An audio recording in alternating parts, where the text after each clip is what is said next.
American Comics, My Dad is Batman. Author Liu Pi. Chapter 26. Weapons always have their pros and cons. Please give me flowers and collect them. Plasma weapons are very powerful weapons. The temperature of high-energy plasma can even approach the temperature inside the sun. In some cases, it can even vaporize steel. But weaponizing plasma is also fraught with difficulties. High-temperature plasma is not as easy to control as bullets. A bad plasma can easily cause an explosion. Not to mention, the plasma of the plasma pulse beam weapon is actually generated within seconds or even milliseconds. It is more difficult to control. Fox even has very deep attainments in engineering. It is impossible to develop such a weapon. Plasma beam pulse weapons are naturally not that simple. Although it fires high-temperature plasma, it is actually a powerful kinetic energy weapon. Not only does it have heat damage, but it can also produce huge amounts of impact. That's where the pulse comes from. Jason smiled and said, when ordinary plasma is emitted, the damage caused is actually similar to acid. After the plasma comes into contact with the object, it produces a high-temperature melting effect, more similar to the corrosion of strong acid.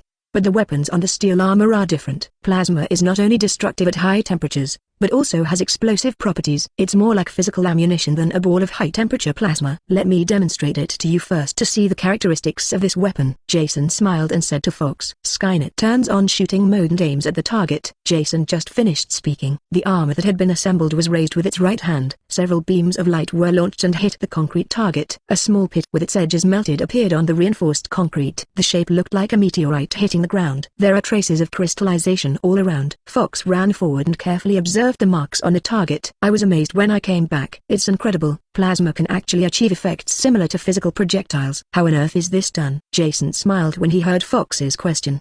The plasma emitted by ordinary plasma weapons is actually similar to an air cannon. Although it has impact and lethality, it cannot cause an explosion-like effect. Fox's question is really a normal question. The biggest problem with plasma beam pulse weapons is plasma confinement. High-temperature plasma will naturally escape in the air, but the plasma in weapons can be in the state of light pillars. This uses a 4-pole strong magnetic confinement device to produce a control effect and accelerating magnetic field, making the plasma maintain its state before emission under inertial conditions. Jason smiled and explained to Fox. Quadruple magnetic confinement device. Is this the paper Tony Stark published in Science a year ago? Fox asked excitedly. As early as a year ago, Tony Stark published a paper in Science magazine. It is an article about the quadruple magnetic Hall propulsion unit. However, no one took it seriously at the time, because there are few existing materials that can withstand the high temperatures of plasma. The highest temperature that humans can currently control is only a few thousand degrees Celsius. The temperature of the plasma must be at least tens of thousands of degrees, much higher than the surface temperature of the sun. How can ordinary people think that someone can really realize the practical application of plasma weapons? However, Jason was shocked when he heard Fox's words. This guy Tony Stark can do it. He has already studied the theoretical basis. No wonder they can create steel armor. That's true. But this thing is actually derived from the Hall thruster. It was originally a propulsion device. The ionized working medium is ejected through the nozzle, providing a sufficiently powerful thrust. Even now that it's weaponized, it still has the function of a thruster. Jason explained with a smile. Tony Stark actually created this weapon by accident. He originally wanted to use this thing as a simple propulsion device. This kind of thing is generally used on rockets. The initial version of the iron armor studied by Tony Stark was a simple propulsion unit. There are no other functions. The firepower can only be applied to the flame burner strapped to the armor. It was still when I was upgrading the second-generation armor. He discovered the thruster's weapon function accidentally. Later, after constant strengthening, only then did the now mature plasma beam pulse weapons form. It can be said that this weapon is essentially a small Hall propulsion unit. Fox's eyes lit up when he heard Jason's explanation. What an exquisite design. The plasma generated by the Hall thruster is ejected as a weapon. The weapon has multiple functions. It's a genius design. Haha, it's just an idea. The key is that the working medium consumption is very small, and it can fully support long-term operations. Jason explained with a smile. Plasma weapons actually also require a working medium. Matter in the world is conserved, and matter is never created out of thin air. In order to generate reaction force, there must be sufficient propulsion medium. So the fire that appears to be ejected from the steel armor is actually some kind of special particle medium. It is no different from the tail flame of a chemical rocket. It is actually very difficult to convert this part of the working medium into weapons. What a genius. He can launch such a powerful attack and only consume so much medium. Are plasma weapons really that powerful? Fox said with a sigh. Actually, it's not that exaggerated. Plasma weapons also have their own shortcomings. For example, the accuracy is relatively low, the penetration is relatively weak, etc. Jason smiled and explained. In fact, the shortcomings of plasma weapons can also be seen in the original movie. When Tony was dealing with highly armored things like tanks, it uses armor-piercing projectiles in its arms instead of plasma weapons, because unless this weapon is charged for a long time, It will be difficult to penetrate armor as thick as a tank. The rifle was also used when rescuing hostages. If plasma weapons are used, I'm afraid even the hostage original can be killed. There is no perfect weapon in the world. However, this kind of weapon is not suitable for steel armor. It has many additional functions and can also be used as a powerful weapon. It can fully meet the requirements for the use of steel armor, so he has no need to change at all. Chapter 27, Bargaining. Please give me flowers and collect them. The technology used in the steel armor is very advanced. I have told Fox about it, and the old man seems to be addicted. Jason wasted a long time before sending the old man away. It also provides a lot of technical information. Jason looked at Fox leaving and sighed. Never mind. Just think of cultivating talents for Wayne Group. Sooner or later, Wayne Group will be his. Rounding it all off, he is just training people. After thinking about all this, Jason felt much better. After feeling better, Jason once again turned his attention to the steel armor assembly factory in front of him. A new steel armor is being assembled here. The first steel armor was just a test product and did not fit his figure at all. The one developed now is the complete version. And compared to Tony Stark, he is much richer. Although Wayne Group may be worth about the same as Stark Industries, but the Wayne family is very rich. It's not just cross-holdings of many companies, and it has a lot of private mines. It's not like Tony Stark, who has to order everything he needs from other companies. If he wants to buy something, he only needs his own company.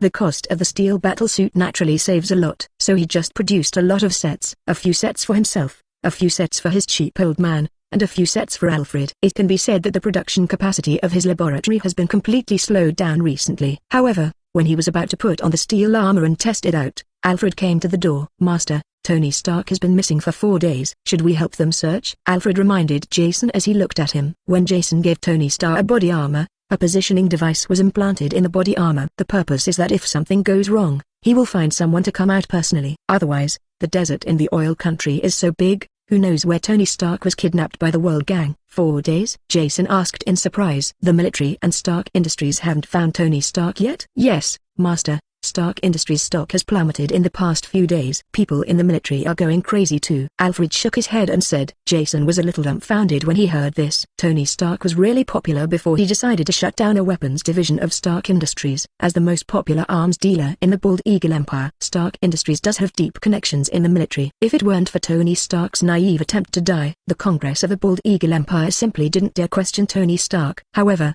Tony Stark is too naive. I really feel that if he closes the weapons department, the Bald Eagle Empire will stop causing trouble in the world. This also offended a group of senior military officials. But this is also very admirable. After all, not everyone has the courage to give up tens of billions of profits every year. In this regard, Tony Stark does live up to the name Iron Man. After thinking for a while, Jason frowned. He really didn't know how long Tony Stark had been held captive by the terrorists. It's just that if this guy really doesn't build the thing in time, this group of inhumane terrorists may not leave Tony Stark alive at all. Jason felt that he should really prepare for a rainy day, so he looked up and said, Grandpa Alfred, go to Stark Industries to buy at the bottom and acquire the shares of several small shareholders. As for Tony Stark, let's wait 2 days. Master, even so, the stock price of Stark Industries is at its lowest point right now. Do we really want to buy it? Alfred spoke.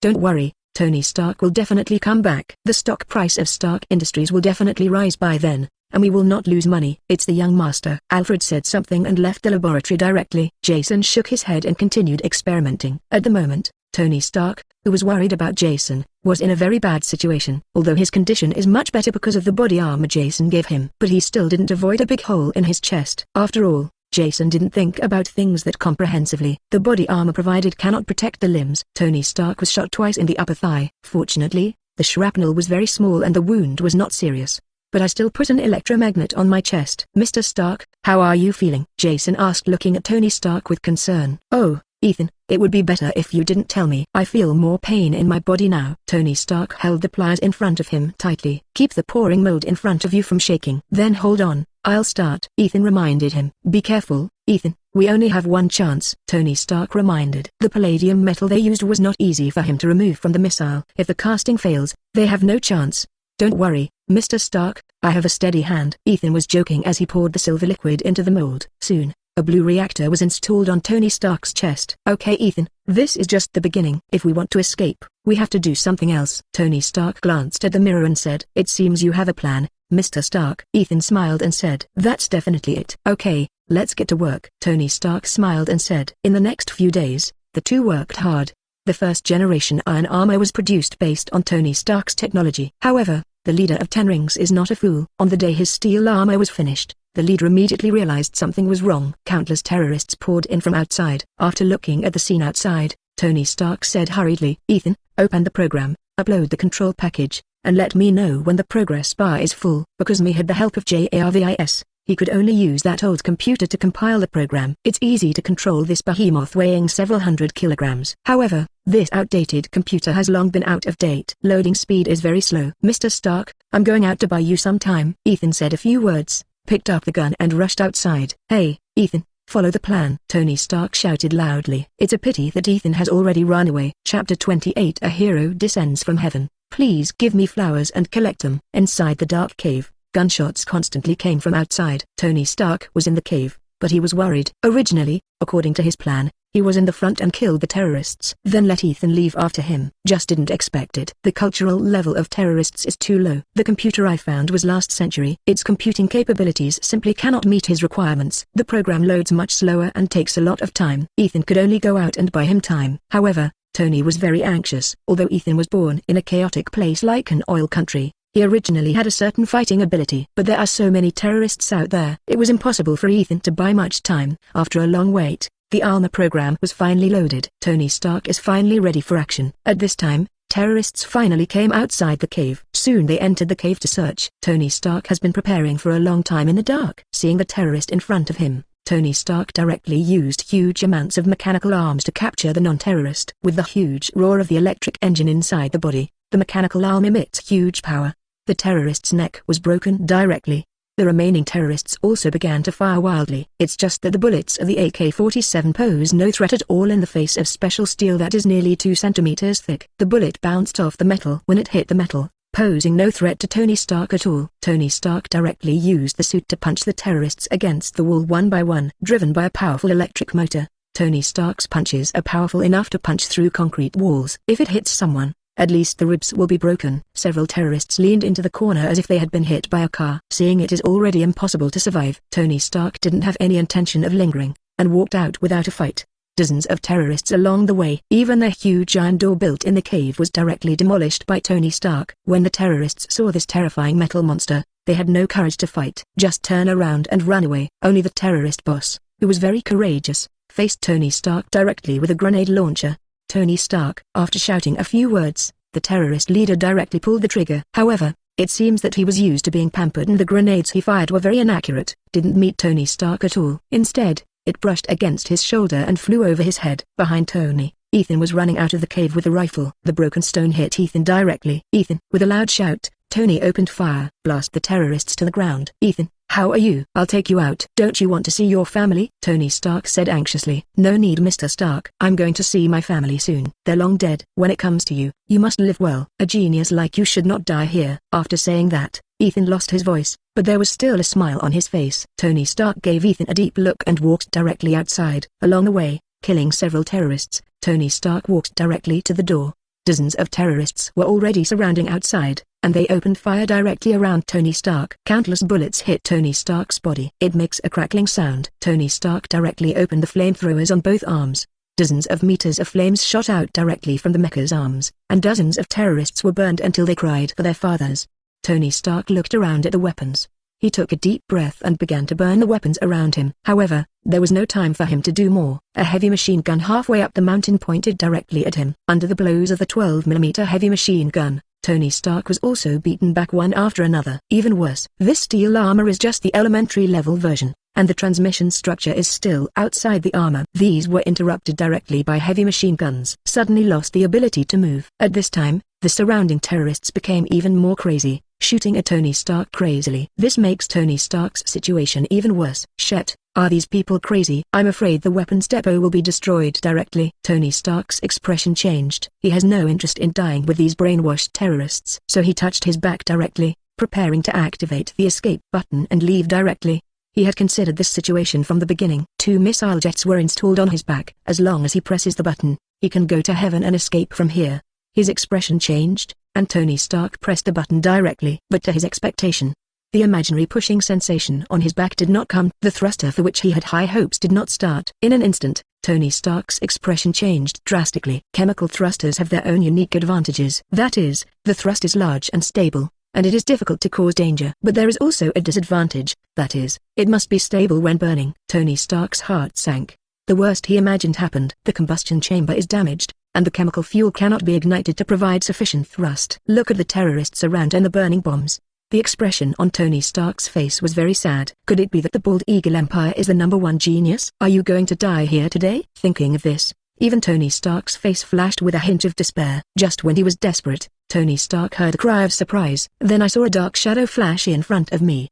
There was a black and white figure in front of him. The figure was half kneeling on the ground, with traces of impact beneath his feet. Shit, what is this? Tony Stark was stunned. Looks like I'm not too late, Mr. Stark. As the white figure turned around, a voice also sounded from Tony Stark's ears. Jason Wayne. I'm glad you can still hear my voice. Okay, let's deal with these guys first, and we'll talk about old times later. With that said, Jason controlled the mecha and started attacking directly. The hand cannon in his hand kept firing, wiping out all the surrounding terrorists. Tony Stark looked at the performance of the white armor in front of him. His face was full of shock and disbelief. Chapter 29. Tony is rescued. Please give me flowers. Please collect. In the endless desert, the two figures are particularly conspicuous.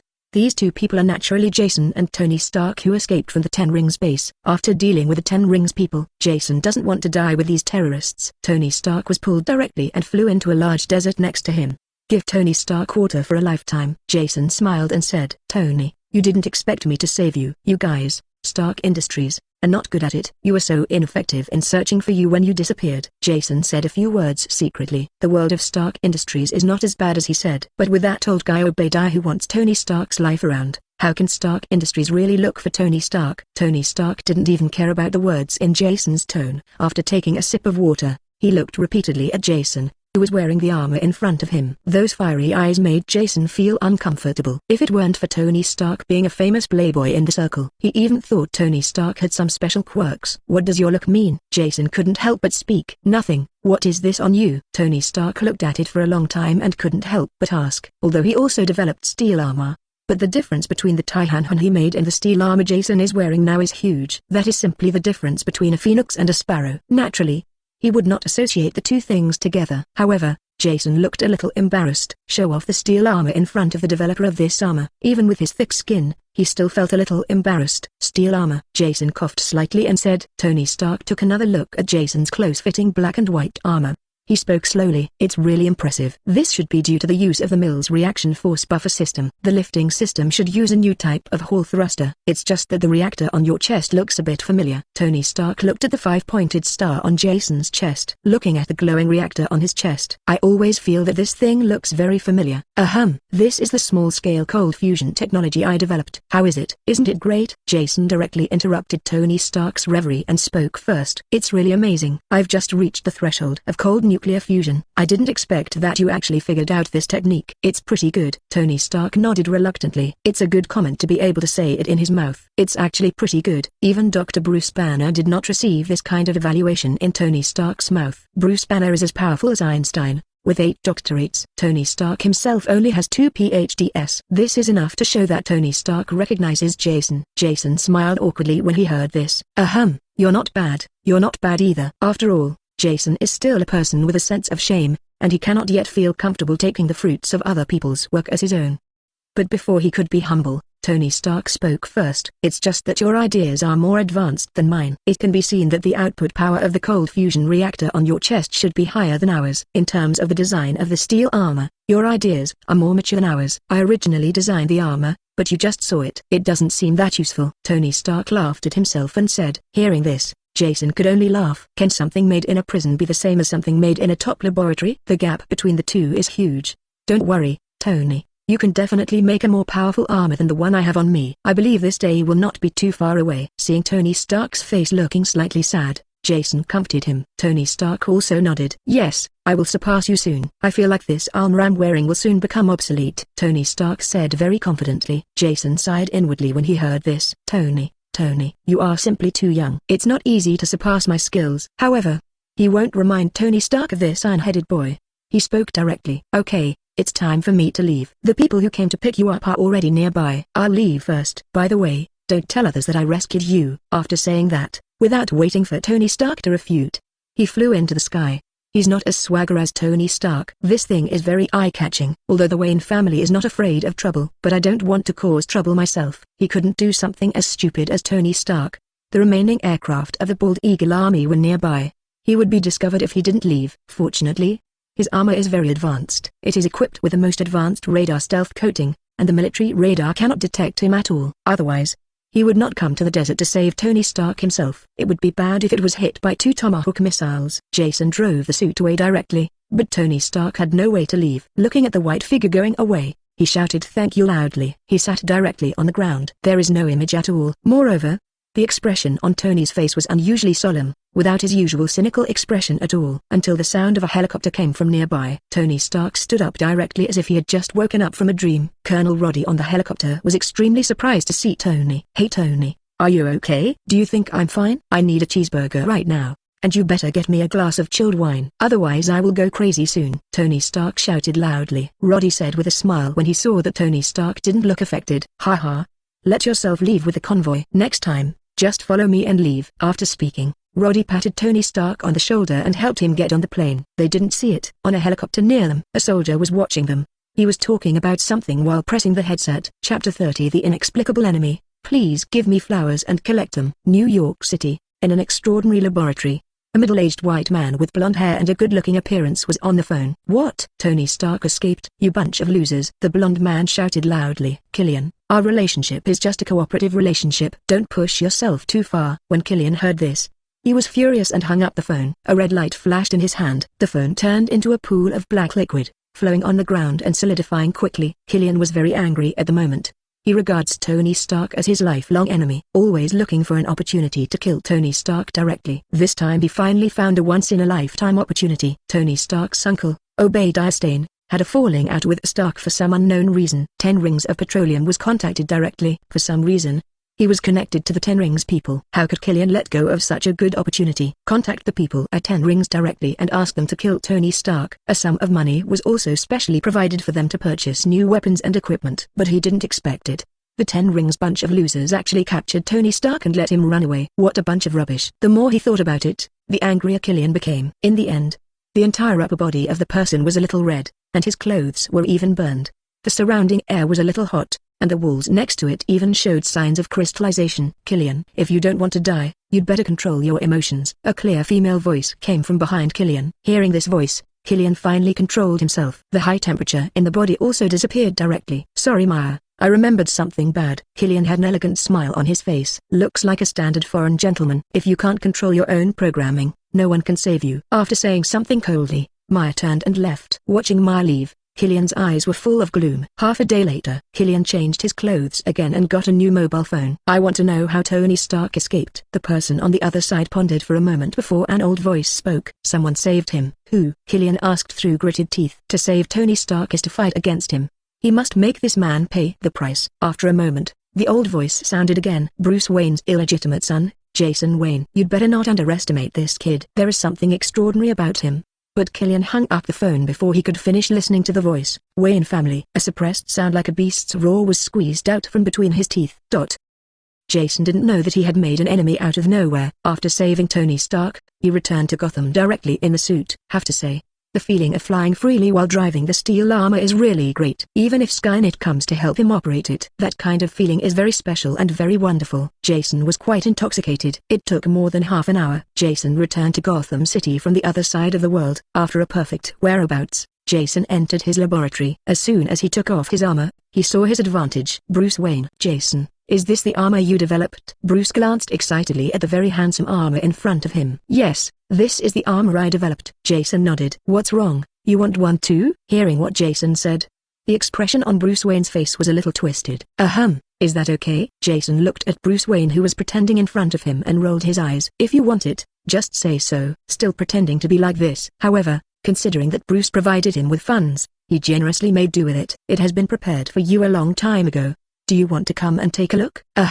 Let's go take a look. Bruce Wayne nodded reservedly. But judging from the expression in his eyes, he should be quite expecting it. Follow me. Jason rolled his eyes and led Bruce towards the armor showroom. Skynet, call out to the armor showroom. Jason gave the order and the wall in front of him fell down. A transparent warehouse was born.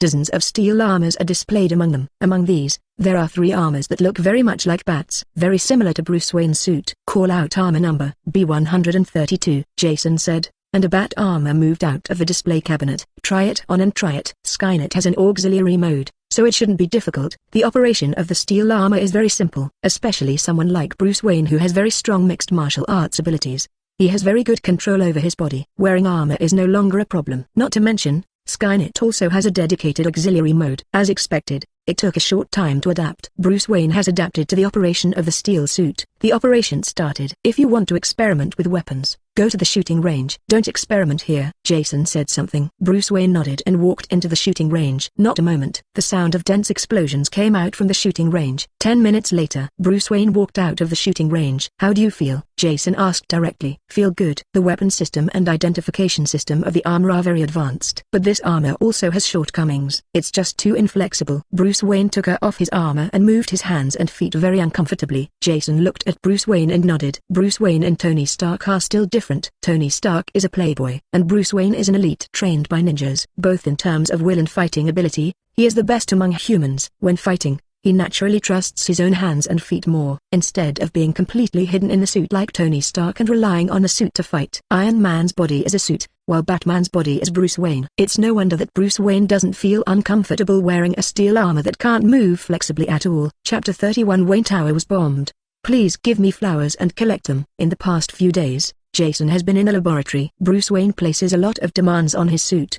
These make his modification very troublesome. It is not an easy task to convert plate armor into ordinary armor while ensuring defense. Many systems in the warframe require extensive modifications. Many weapons need to be remade. These are very troublesome. Although Jason doesn't think he is a good person, but he still knows how to repay kindness. Bruce Wayne was really nice to him. He really took on the responsibility of being a father. Bruce Wayne never refused what he wanted. This favor is too big to be owed. Now Bruce Wayne finally has a way to go. Naturally, he wanted to satisfy him, but, in fact, he really felt that giving this armor to Batman was of no use. Before forming the Justice League, Batman really hasn't met many characters with high combat capabilities in Gotham City. Most of Gotham's villains, they are all characters with high intelligence.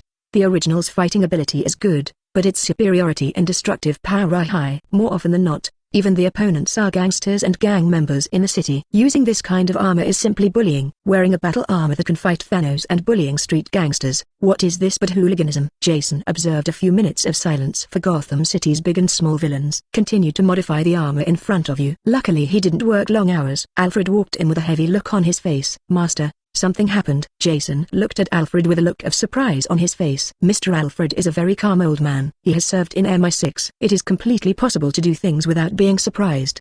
But now his expression is very ugly, and his eyes are flashing with anxiety. Jason put down the device in his hand and asked, Grandpa Alfred, what happened? Don't be anxious. Speak slowly. The headquarters of Wayne Group was blown up. Alfred took a deep breath and said, What? Jason suddenly stood up from his seat. The headquarters of Wayne Group is a landmark building in Gotham. Thanks to the foresight of Bruce Wayne's parents, Wayne Tower has become the most famous building in Gotham City. It is also the face of the entire Gotham City. In addition, this is just the office space of Wayne Group. In addition to employees, there are various documents inside. Being dumber has nothing of value. So since the Wayne Tower was built, no one in Gotham City has caused trouble here. Even the supervillains are the same. It's no good, and it will also lead to crazy revenge from the Wayne Group, who is going to cause damage here. So Jason found it hard to believe that someone actually dared to do this despite the disdain of the world. Randomly, a surge of anger rose from the bottom of my heart. This is his family's property. Someone in Gotham City blew up the door of his house.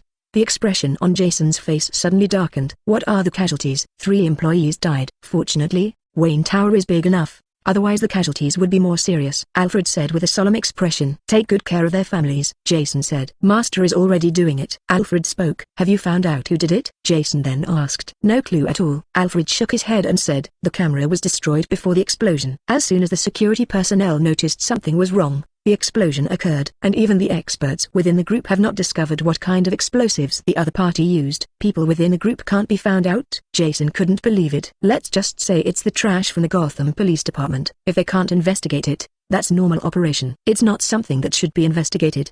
But if Wayne Group's own scientists can't study it, then it shouldn't be done. Wayne Group also has its own arms company in the research of explosives, although it is not the first in the world, but it is also at the forefront of the world. It is difficult to say that there is any new type of explosive in the world that even the Wayne Group's laboratories are not aware of. Yes, young master, Even the Wayne Group people can't investigate it. So the master asked me to ask you. See if you can help investigate, Alfred said with a sigh. Hearing this, Jason nodded. Then don't waste time. Grandpa Alfred, let's go. Jason said something, picked up a toolbox, and followed Alfred out. Soon, the two arrived at Wayne Tower. Jason saw the first floor of the building seemed to have experienced a dragon spring wind. It was a complete mess. The surrounding area was also frequently blocked. Jason frowned and said directly, Grandpa Alfred, let these people come out. I'll go in and investigate personally. It's the young master. Alfred answered and went directly outside the car. Soon, the building was emptied.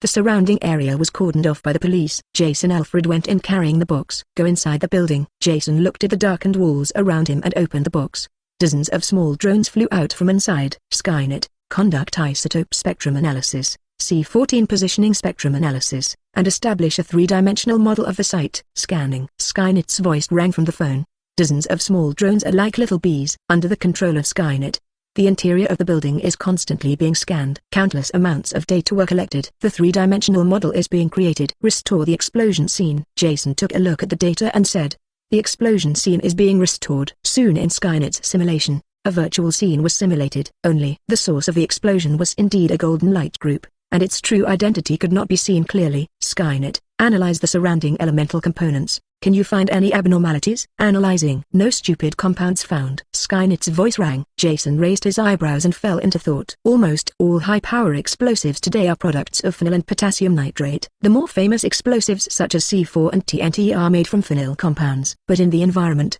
he could not detect any traces of these two substances. Not even the remains of other explosives were found, as if the explosion happened out of thin air. Did I offend someone who is proficient in magic? Jason couldn't help but think to himself. Since no explosives were found, he could only think about super ability. But he didn't have any grudge against anyone. Jason frowned, lost in thought. Chapter 32. It turns out that it's you who rushes into the street. Please give me flowers and collect them. I spent a long time investigating inside Wayne Tower. Jason didn't find any clues. Who would come to blow up such a building that is almost useless? Apart from causing some property damage to Wayne Group, there will be no loss at all. Even if you want to kill people, this is not a good place. Wayne Group executives are not here at all. We only come to Wayne Tower when there is a shareholder meeting. But they also took a helicopter directly into the building from the top floor. You can enter from below. Even if terrorists wreak havoc, it will be of no use. And according to Alfred, surveillance is broken. This is not something a terrorist can do. After much deliberation, he decided to ask the old housekeeper in charge of the family.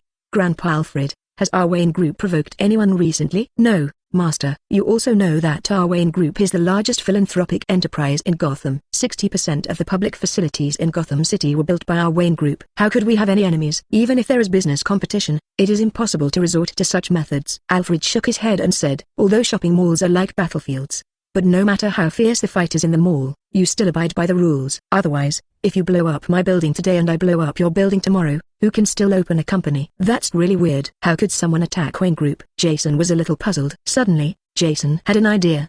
Grandpa Alfred, why do you think these people want to conduct surveillance? Before Alfred could answer, Jason naturally said to himself, unless there are any clues in the surveillance video that can reveal their identity. Jason's eyes lit up when he thought of this. It must be like this. If there were no clues in the surveillance, there would be no need for these people to go to such great lengths to destroy the surveillance footage. All it takes is an explosion.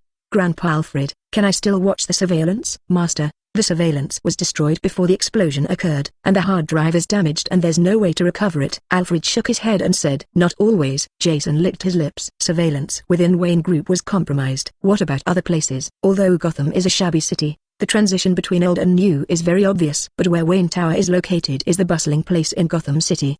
The surrounding surveillance video density is very high. Even if the mastermind behind the scenes destroyed a large number of surveillance cameras, he would definitely be able to find the fish that slipped through the net.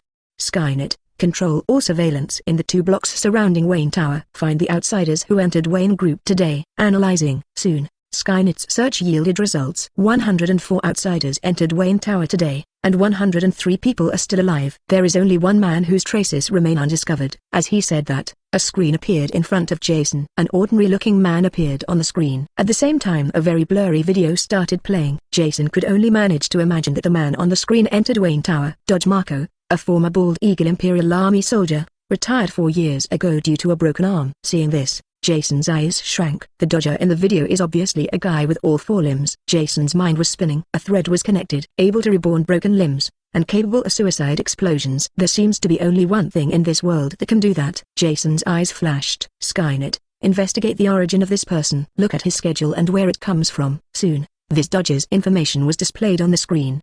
This Dodger is a sailor on an oil tanker and just took a plane to Gotham City today. Then came directly to the Wayne Group. HMPH, disabled people are hired on oil tankers, and there are philanthropists among the bald eagle oil giants. Jason can be sure that there is definitely something fishy about this tanker. Skynet, investigate the owner of this tanker. This cruise ship belongs to a petroleum company named Elk. Part of this company's shares are secretly held by a Texas-based pharmaceutical company. The chairman of this company is Aldridge Killian. Jason's eyes lit up when he heard the name. As expected, it was Killian who was the deadbeat. The name Killian may not be famous, but Extremis is definitely famous. This virus is derived from recombinant human DNA. It can bring many incredible abilities to people. Almost unlimited self-healing, powerful strength, super reaction speed, and faster thinking. But this virus also has its own shortcomings. That's very uncontrolled. When people's emotions fluctuate, violent explosions may occur. As it was no less powerful, the most advanced explosives were added. Now Jason figured out why no explosive residue was detected. The human body is originally a bomb. How could he be able to detect the remains of explosives? Killian, you are such a loser. How dare you provoke me? Jason gritted his teeth and said bitterly. He didn't bother to go to Killian first, but this guy actually came to his door first. Needless to say, it must have been him who saved Tony. Except for this, he couldn't figure out where to start his feud with Killian. This guy is already a mentally disturbed person. Long-term physical deformity has made this guy mentally sensitive and extreme. After being let go by Tony Stark at a conference in Bern, Switzerland more than 20 years ago, it was even more extreme in my heart, thinking about revenge against Tony Stark all the time. If Pepper Potts wasn't stronger than Tony Stark, maybe he actually succeeded. He saved Tony Stark. Naturally, Killian, the street boy, hated him. Regardless of how Killian got the news, things couldn't be better between the two of them. It just so happens that I am very optimistic about your Extremis. You actually delivered it to your door yourself. Jason sneered, his eyes flashing coldly. Skynet, activate the violent force plan. Convert all reserved resources into combat effectiveness within 5 days, and immediately locate Killian's position for me. Go directly to this bastard to settle the score in 2 days. Jason gritted his teeth and said directly, "It's young master, the plan has been started." Skynet's voice rang on the phone, but within it, there was some solemnity. Chapter 33 Chess pieces. Please give me flowers and collect them. The production capacity of modern assembly line production is very terrifying, especially under the control of artificial intelligence, a brain that surpasses humans. The efficiency of the machine has reached the highest level. As long as the raw materials are sufficient, the issue of shutdown will not be considered at all. It was just the next day. The assembly factory Jason built underground has built more than 2,000 pieces of steel armor. This is despite the fact that all parts cannot be supplied, although this is only the most basic first-generation armor. But taking it out is enough to conquer a small country. Not to mention, Jason was just taking out a private enterprise leader. Skynet, detect Killian's whereabouts. Target mission has entered the tanker. The tanker has set off from New York Harbor and is heading to the oil country. According to the speed, it will enter the high seas within 1 day. It will reach the predetermined position. Skynet breached in a serious tone. Jason nodded after hearing the report. I don't know if it's to avoid the limelight or something. Killian jumped on the street and ran directly onto the tanker after launching a terrorist attack. Want to drive directly to the oil country. A 10,000-ton oil tanker is very large, no different than a moving fortress. Many people will build their nests on large oil tankers and roam the high seas. I don't know what ulterior motives to do. So does Killian. Extremis is a shameful thing after all. Although human testing is already the norm among large companies in Bald Eagle, but there are still some taboos. In addition, the participants in Killian's experiment were all retired and disabled soldiers. This group of people is very united. If something goes wrong, Killian might not be able to escape in the Bald Eagle's homeland. Therefore, it is very normal for Killian to place his base on an ocean tanker. This also happens to be convenient for Jason. He was also afraid that if he took action in Bald Eagle's homeland, his strength would be discovered by others. Skynet, monitor the traces of this oil tanker in real time. Remind me after entering the high seas. We will act immediately. After saying something to Skynet, Jason turned around and left. Then Jason went to see Alfred the old butler. Grandpa Alfred, I want to secure Gotham Port tonight. No problem, Master. The general facilities in Gotham Port were invested and built by our Wayne Group. It's no problem borrowing it for a day. Alfred didn't ask Jason what he wanted from the port. As an old butler, he only needs to do his job well. If Jason were an ordinary child, he would have to educate him a lot. But Jason is a genius.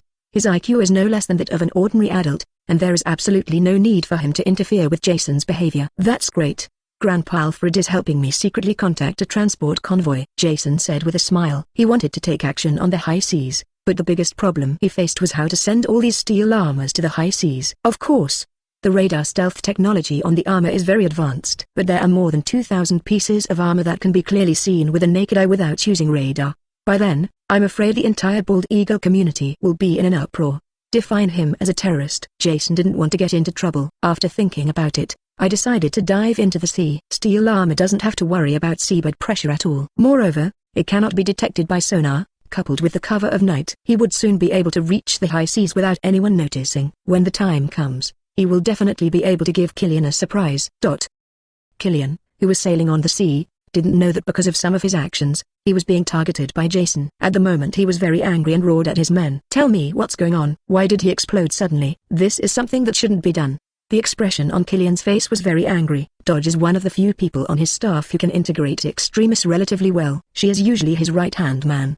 He didn't send out the Dodgers for any surprise attack, but to directly assassinate the guy who caused trouble for him. Follow Dodge's fighting prowess. Assassinating a little kid is no problem at all. Even if the regular army wants to kill him, it will cost a lot, let alone a company's security team. What he didn't expect was the assassination has not yet begun, and he has high hopes for his men. He actually blew himself up directly at Wayne Group. This made him furious with his group of scientists. "Can't you accomplish anything without that woman? If it weren't for my lack of time, why would I give this kind of task to you wastes? I'm giving you 2 days to solve this problem, otherwise you will know what will happen." Killian yelled angrily. Several of his scientists looked at each other and left quickly. Looking at several scientists leaving, Killian's eyes were filled with haze. Unlike Tony Stark, who was born to be a rich man, he was born in a poor family, and he was born disabled. He spent most of his life working hard to get into a top university and learn knowledge, just to heal myself. But he found that the reality was too cruel. Although he finally cured himself, he had no time to study it himself. He needs to raise the funds needed for research by himself, and the investors have various requirements. He has to work hard to deal with it, and Tony Stark just needs to have fun and do research every day. How could he not hate Tony Stark? Extremis is a way for him to realize his dream. This thing is not stable yet, so he is naturally anxious. As early as a few years ago, the group of people who found him made a series of detailed plans for him. Even he didn't know some of the contents of the plan. All he knows is that light is part of his responsibility. It has already involved the president and vice president of the Bald Eagle Empire. Just this year, the vice president's poor daughter was in a car accident. The leg was directly amputated. This poor child may have to spend the rest of his life in a wheelchair. Extremis is a drug that can reborn a broken limb. Naturally the vice president's first choice, his purpose, through Extremis, is to control the vice president. After all, it's for the child's father. Nothing is impossible. He just needs to keep Extremis safe. You can complete your task. By the way, complete your revenge. He wants to make those who once looked down on him pay a sufficient price. When I think of this, Killian's pretty face was full of ferociousness. Chapter 34, Can't Hit. Please give me flowers. Please collect them. High seas. 10,000 meters in the air. Jason is looking at the tanker below through the imaging device in his helmet. At this height in the air, the originally huge oil tanker seemed unusually small. The view above can only be seen through the helmet. Skynet. Are the steel armor troops in place? The armored army has been deployed. Clean the nearby waters and don't let other ships come over. Expand outage plan. Jason said coldly in midair. A cleanup plan has been implemented. The shutdown plan has begun. All that network ports are blocked. Radio silence on. Satellite contact lost. The tanker engine is shutting down. Listen to Tan Wang's methodical report. A sneer appeared on Jason's lips. He will make this oil tanker disappear silently on the sea today. No news can be leaked out. Jason could see through the helmet in front of him. The people on the tanker had begun to panic. Apparently the sudden shutdown of the tanker alarmed them. However, this was all within Jason's expectation. Modern tankers, for convenience, most are equipped with electric control systems. All activities of the ship are controlled by the central system. Under the invasion of Skynet, all this is in vain. Even if they want to activate manual controls, they will also find that the tanker's propeller can no longer be controlled. This oil tanker has become an isolated island in the sea. The corners of his mouth raised slightly, and Jason flew towards the sea quickly. At the moment, the tanker was already in chaos. Who can tell me what happened? Killian shouted loudly when he saw the mess on the boat. Doctor, our main engine has shut down for unknown reasons. Now we are in the process of restarting. Our external communications have also been cut off. Whether it's the internet, radio, or satellite phone, it doesn't work right now. Killian was stunned when he heard what this subordinate said. He just took a rest. Why did he look like this when he got up? Have they entered the Bermuda Triangle? Not enough, Killian asked, calming down quickly. Find out the reason. Tell me why this happened. After giving the order, Killian walked onto the deck to see if there was any problem outside. Soon, he spotted a flash of fire in the sky. After undergoing the strengthening of Extremis, Killian's vision, hearing, and thinking ability have all been greatly enhanced. Soon he discovered that the fire in the distance seemed to be getting closer. "Come here, prepare for a firefight." Soon, a team of well-trained personnel wearing black combat uniforms came onto the deck. The rifle in his hand was pointed at the sky, waiting for things in the sky to fly down. Soon, the fire in the sky flew over the ship. These people also saw clearly what this thing looked like. This is a white and black armor. It doesn't look like a product of the present at all, but it looks like it came from the future. However, Killian recognized this armor at a glance. He squeezed out a sentence from between his teeth. "Jason Wayne." Jason was a little surprised when Killian called out his name all of a sudden. "Hey, since you've heard of me, that's interesting." He had only worn the armor once before. That was the time to save Tony Stark. He knew that Killian was a diehard. Maybe it was because of this grudge that he fell in love with him. Now it seems that it is indeed the case. Moreover, I am afraid that his identity has been leaked for some reason. Otherwise Killian wouldn't have recognized him at a glance. "Tell me how you got the news about me, and I can consider keeping your body intact." Jason looked down condescendingly.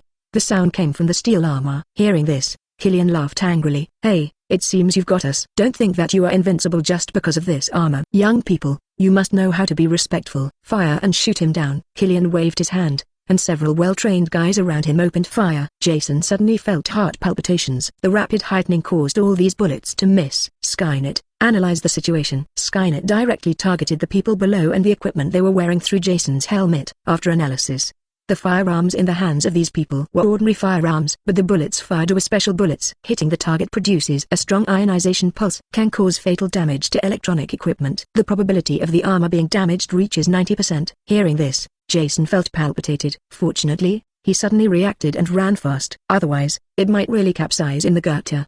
He just saw these people changing magazines for no apparent reason and felt something was wrong. He didn't expect that these guys could really have black technology that threatened him. He remembered it from the movie.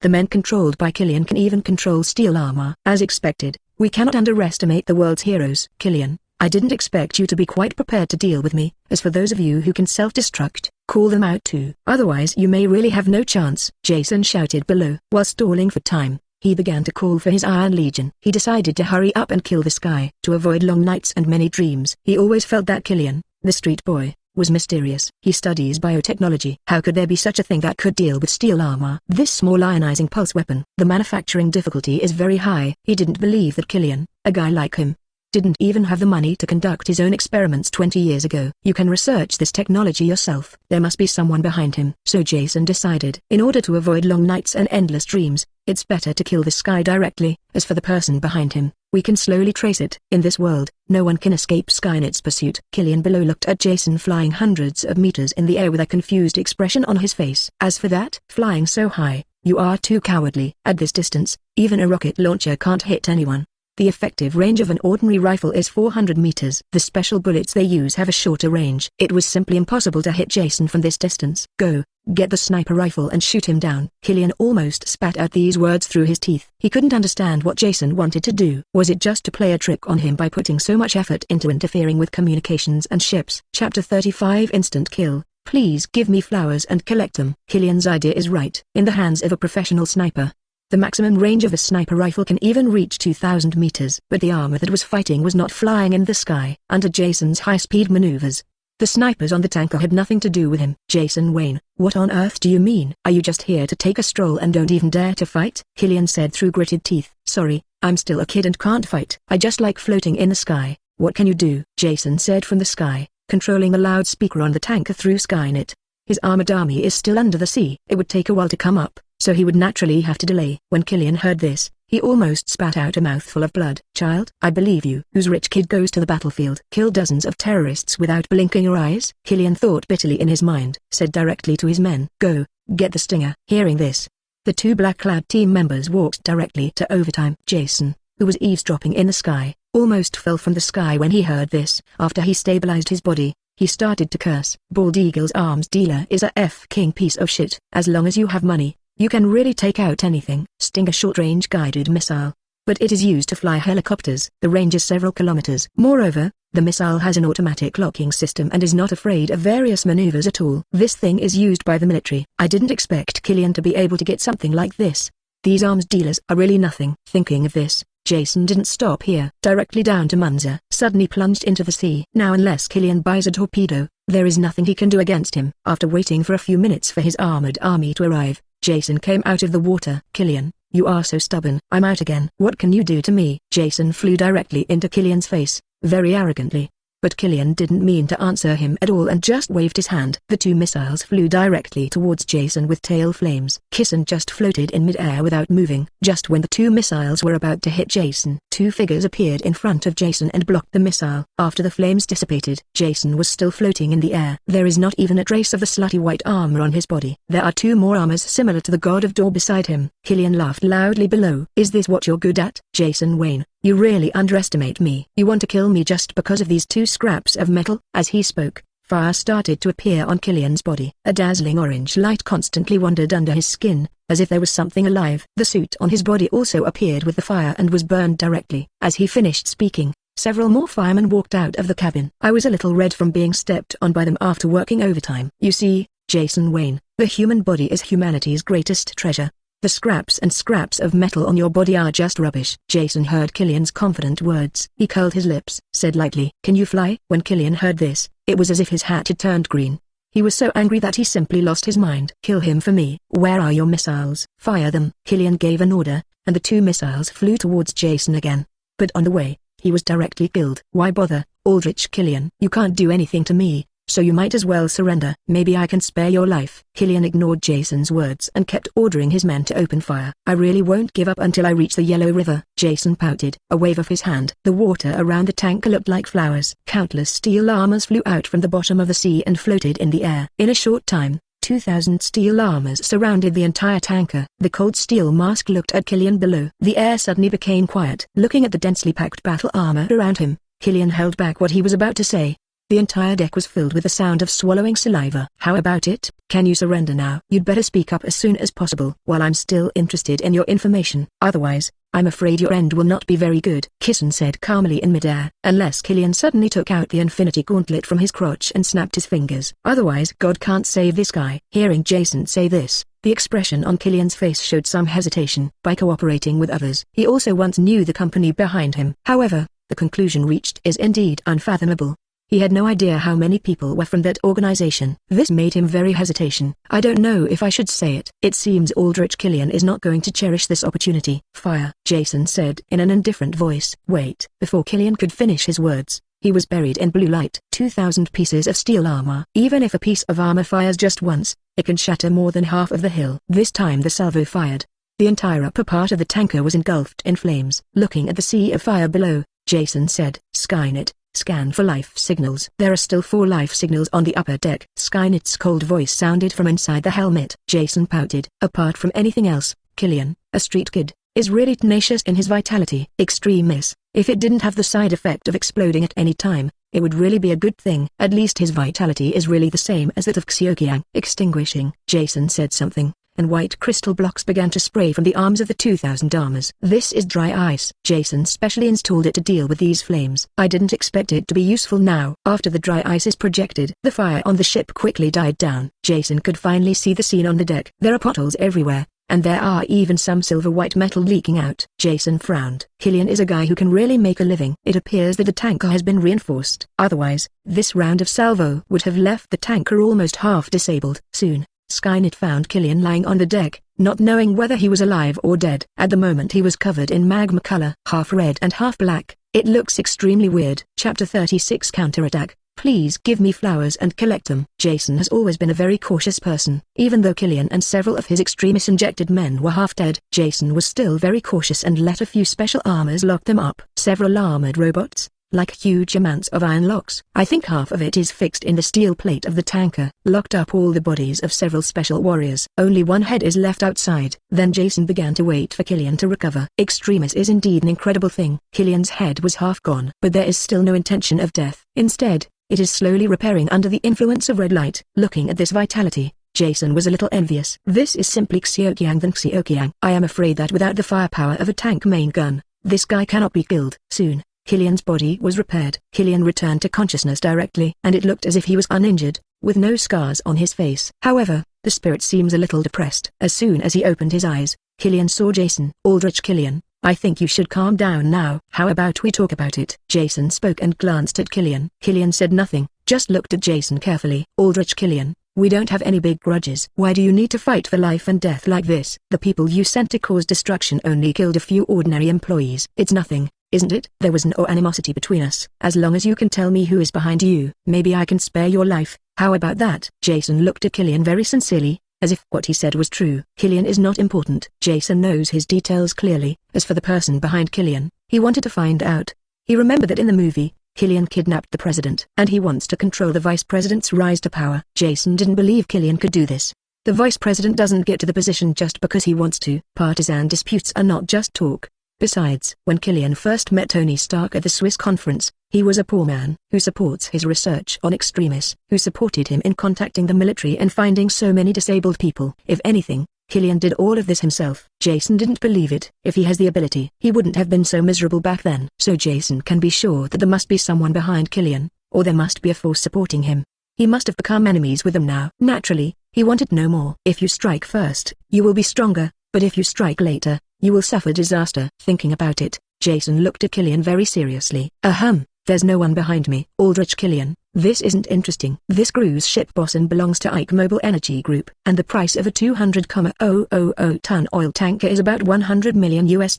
Aldrich Killian, you're not going to tell me that you paid for the $100 million, right? And the cost of the modification. The cost of building these military naval vessels alone is tens of millions of dollars. The total value of this tanker is at least $200 million.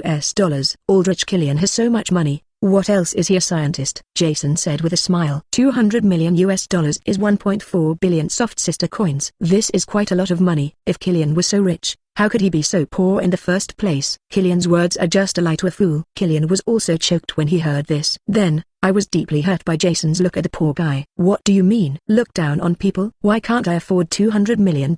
Well, he really can't afford it. Thinking of this, Killian became even more angry. The skin on my body is also getting redder and redder. Jason frowned. Aldrich Killian, I think you'd better control your emotions. I heard that the medicine on you seems to be easy to explode. Hearing this, Killian had a crazy smile on his face. Indeed, it is very easy to explode. Jason saw his smile and immediately planned to retreat. However, he didn't have time yet. There was an explosion of huge amounts of noise right next to it. The restricted armor was blown to pieces. Jason was hit by the blast and staggered. Then he was grabbed by an arm glowing with red light. Jason took a look. It was Killian who was glowing red. However, Killian doesn't look very good at the moment. The other arm disappeared. The entire upper body seems to be exposed like the Terminator's bones. Jason Wayne, you are such a conceited person. Never understand our noble ideals. Feel the pain now. Jason curled his lips when he heard this. Feel your mother. Eat the thunder from my palm. As he spoke, Jason hit Killian on the arm with a hand cannon. Under the bombardment of two plasma beam pulse cannons, Killian's remaining arm was directly broken. But the armor on Jason also left a red handprint. The armor around the handprint turned into molten steel. Jason could even feel huge amounts of heat. If it weren't for the powerful performance of the steel armor, he might have been roasted right now. Even so, looking at the marks on his calf, Jason still had some lingering fears. Killian is really ruthless in his fight to the death. He actually blew his own arm, thus breaking free from the control of the armor. He is a ruthless person. Jason's mind suddenly changed. Killian had already bumped into him. Fortunately, Skynet controlled armor and stood directly in front of Jason. Avoided being warmly embraced by Killian. Skynet, kill him. Jason said something and backed away quickly. Jason ordered. Several special-looking mechas flew over. The two arms turned into nozzles similar to fire extinguishers, and white gas shot out directly from them. The white gas disappeared immediately when it came into contact with Killian's body, and Killian's body also turned black. Jason also gasped. This Extremis is really fierce. This is liquid nitrogen at more than 200 degrees below zero. Something that can even crack metal. Killian is actually still alive and kicking. He did underestimate Killian at first. Skynet, spray with all your strength. Kill him. Jason was afraid of having a long night and having too many dreams, so he spoke decisively. Jason gave an order, and the liquid nitrogen spray speed doubled. Chapter 37 Aim. Please give me flowers and collect them. On top of the huge oil tanker, white smoke almost filled the entire deck. Jason still underestimated Extremis. This kind of virus can generate huge heat in the human body simply by reorganizing human original DNA. In Jason's eyes, it does not comply with the law of conservation of energy at all. He didn't understand why the human body could emit so much heat. It took nearly hundreds of kilograms of liquid nitrogen to freeze it. Even the Hulk should be frozen together with this liquid nitrogen. Fortunately, in addition to liquid nitrogen, The countless seawater around him can also be used by him. 2 water jets 1 meter thick sprayed straight at Killian. Only then did he suppress the fire on his body. It took nearly 10 minutes for the fire on Killian's body to seem a little weak. The whole person turned into a black piece. Seeing this, Jason was still worried. Let the armor continue to spray liquid nitrogen. It wasn't until a thin layer of ice formed on Killian's body that he felt relieved. Looking at the human-shaped black lump in front of him that exudes cold air, Jason breathed a sigh of relief. This guy is definitely the toughest enemy he has ever encountered. Although the combat effectiveness is not high, but the vitality is amazingly tenacious. He even suspected that this guy was more resistant to being beaten than the Hulk. At least the ability of Broken Limb Reborn is completely inferior to the Hulk. More fierce than Xioqiang. Sighed. Jason wanted to avoid long nights and dreams so that he could survive. Just hit Killian with a hand cannon and smash him into pieces. It turned into black debris on the ground. Thinking about it like this,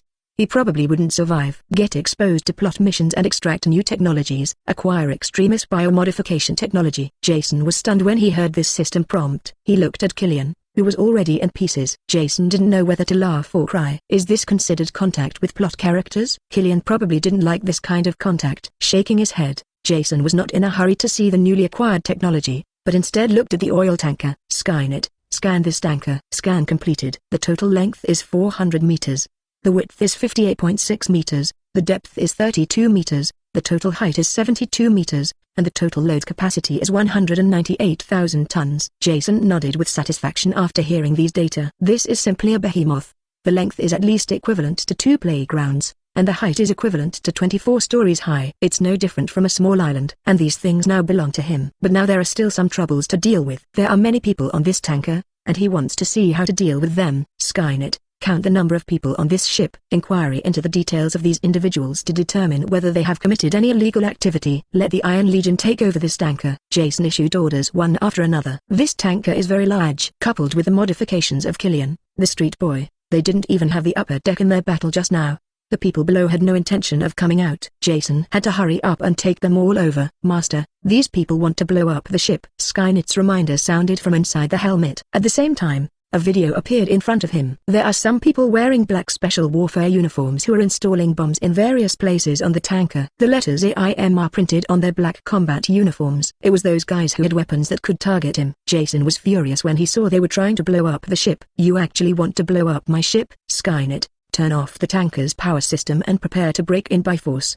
Block all signal communication bands and make sure they can only activate the bomb manually. Prepare the bomb disposable armor and prepare to force your way in. Jason ordered again. However, this time Skynet once again brought him bad news. Master, these people are killing the crew and internal scientific researchers. As he spoke, another video was projected on his helmet. Dozens of black combatants gathered among the crew and scientific researchers. The crazy massacre began. Although these people also want to resist, but flesh and blood is too weak in the face of automatic rifles. Jason's face turned livid when he saw this scene. Stop them immediately and cut through the deck directly. Jason originally didn't want to damage the hull, but now he doesn't care so much. But watching the video, Jason still felt a chill in his heart. What is the organization behind this, Killian? To avoid exposure, the massacre unfolded without any hesitation. I'm afraid this is not some second-rate small organization. With a gloomy face, he watched the steel armor using lasers to break the deck, and began to think about moving forward inside the tanker. However, this tanker has been modified. The deck was not normally thick and they were very laborious to cut. Skynet, access the tanker database. Investigate what kind of organization this AIM is, Jason said with a gloomy face. Organizations in the Marvel Universe fall into the stars. There are countless secret organizations of various sizes, large and small. Don't tell me that this is a hodgepodge world. There are so many organizations inside. Jason also remembered what kind of organization this was. However, under Skynet's investigation, they could not hide it all. When the time came to find out the details of this organization, he directly told Nick Fury, the one-eyed man. Let him investigate. After all, this is a terrorist organization that supports Killian to replace the president. That's exactly what SHIELD should be responsible for. While guessing who was behind Killian, Jason waited for Skynet to check for information about this organization. After waiting for several minutes, Jason didn't hear Skynet's report on the news, and he couldn't help but frown. It didn't take more than a few minutes for Skynet to check the intelligence of any organization. Why did it take so long this time? Skynet, what did you find out? Master, I only found out that this AIM is a weapons research and development company held by several large groups. It develops various high-tech weapons internally, and Extremis is only part of their research, including the weapons you encounter that can destroy the armor. They are all produced by this organization. Jason frowned when he heard this. Who are these shareholders? Multiple international consortiums, branches of the big family. The ownership structure is very complicated, and even Wayne Group has a stake in it. There is simply no way to determine who owns a controlling stake in this organization. Jason frowned even more when he heard this. This is normal operation for large companies. In order to ensure that interests are combined with each other, many large companies have cross-shareholdings. Even some individual shareholders have various holdings. The ownership structure of some companies may not even be clear to the company CEO himself. An inventory must be carried out by a professional accountant. This suddenly made things complicated. Chapter 38 Massacre. Please give me flowers and collect them. Although high-energy cutting laser consumes very serious energy, but it's extremely powerful. The special military ship steel used to strengthen the hull and deck was quickly opened up by the steel armor. More than 1,000 steel armors continue to pour into the hull. However, in Jason's opinion,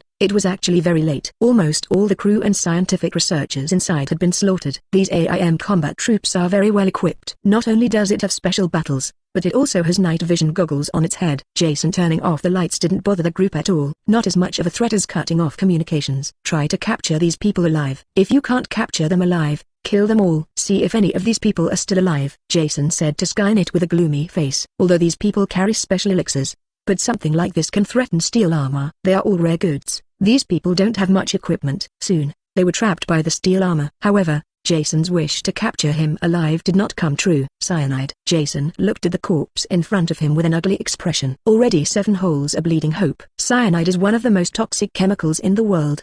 The fatality rate is high and it takes effect very quickly. Widely used by various dead soldiers. It only takes a few milligrams to kill an adult. It was obvious that these combatants, seeing they were captured alive, simply committed suicide by taking poison. This made Jason even more afraid of this AIM. It is not easy to train dead soldiers, especially in this day and age. Unless you are a brainwashed diehard, it is not easy to have someone sacrifice your life. But this AIM directly took out more than 100 dead soldiers. Suicide without hesitation. This gave Jason a new understanding of the strength of this organization. They couldn't do this just by relying on the things that Dan Fan found out. These guys definitely have a physically isolated database. Even a paper database, Jason said with certainty. With the development of network technology, now more and more major forces have established their own physical isolation systems. There is no external network access at all. Some organizations with deep pockets have even established paper databases. It is to prevent the intrusion of various hackers. Jason can be sure that this AIM must have these things in his hands. Otherwise, it would be impossible to cultivate so many dead soldiers just relying on the power he showed on the surface. A country as powerful as Lao Mozi back then. If you want to cultivate dead soldiers, you must use repeated brainwashing. If you look at the Winter Soldier, you will know how much it costs to train a dead soldier. More than 100 people appeared here at once. Skynet. Divide into small sub-bodies and store them in accessible devices. Jason opened his mouth and gave instructions. There is no unbreakable wall in the world. Even if this group of people sets up a physically isolated database, it is impossible to prevent intrusions 100%. They always exchange data. At that time, Skynet's sub-body virus will be able to invade their isolation network and obtain the data he needs. Unless these people really set up a paper database. After thinking about it for a while, Jason put this matter to the bottom of his heart. He shouldn't be able to deal with this organization for the time being. Wait until we find out some information. Skynet, are there any signs of life here? Looking at the corpses in front of him, Jason's face was as dark as water. A large cruise ship has a crew of at least several hundred people. That's still a ship transporting crude oil. A secret base like Killian has nearly 2,000 crew members, scientific researchers, service personnel, etc. in total. And these people were almost all killed by these people. It was pure carnage. In many cabins, blood and water can even reach calf height. If it weren't for the support of the steel armor, Jason felt that he might have knelt on the ground. The population of a heavy town in the Bald Eagle Empire is not that large. If this matter were to be revealed, I'm afraid it would cause an uproar. If no signs of life are found, the body will be identified and buried. At the same time, investigate the identities of these executioners for me. I don't believe it. There's no trace of cobweb horses at all. Jason looked at it for a while and couldn't help it. He left the cabin directly. Skynet, start the investigation from the beginning. I want information from their birth to the present. As long as these people don't jump out of the cracks in the rocks, I will find their traces and send this stuff to Nick Fury at SHIELD, as well as AIM's information. Send it to him. Jason came out to take a breath of air and said in a deep voice, although he thinks he is not a good person, but seeing so many people die in front of him, he simply couldn't remain indifferent.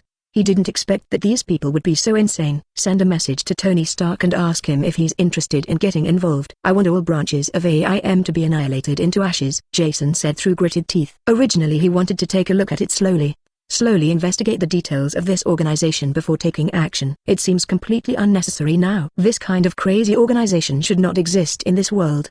He can't be a superhero. Some people can do it. He believes that several super agents of SHIELD, as well as Tony Stark, must be interested in dealing with this organization. After thinking about it, Jason looked into the distance coldly.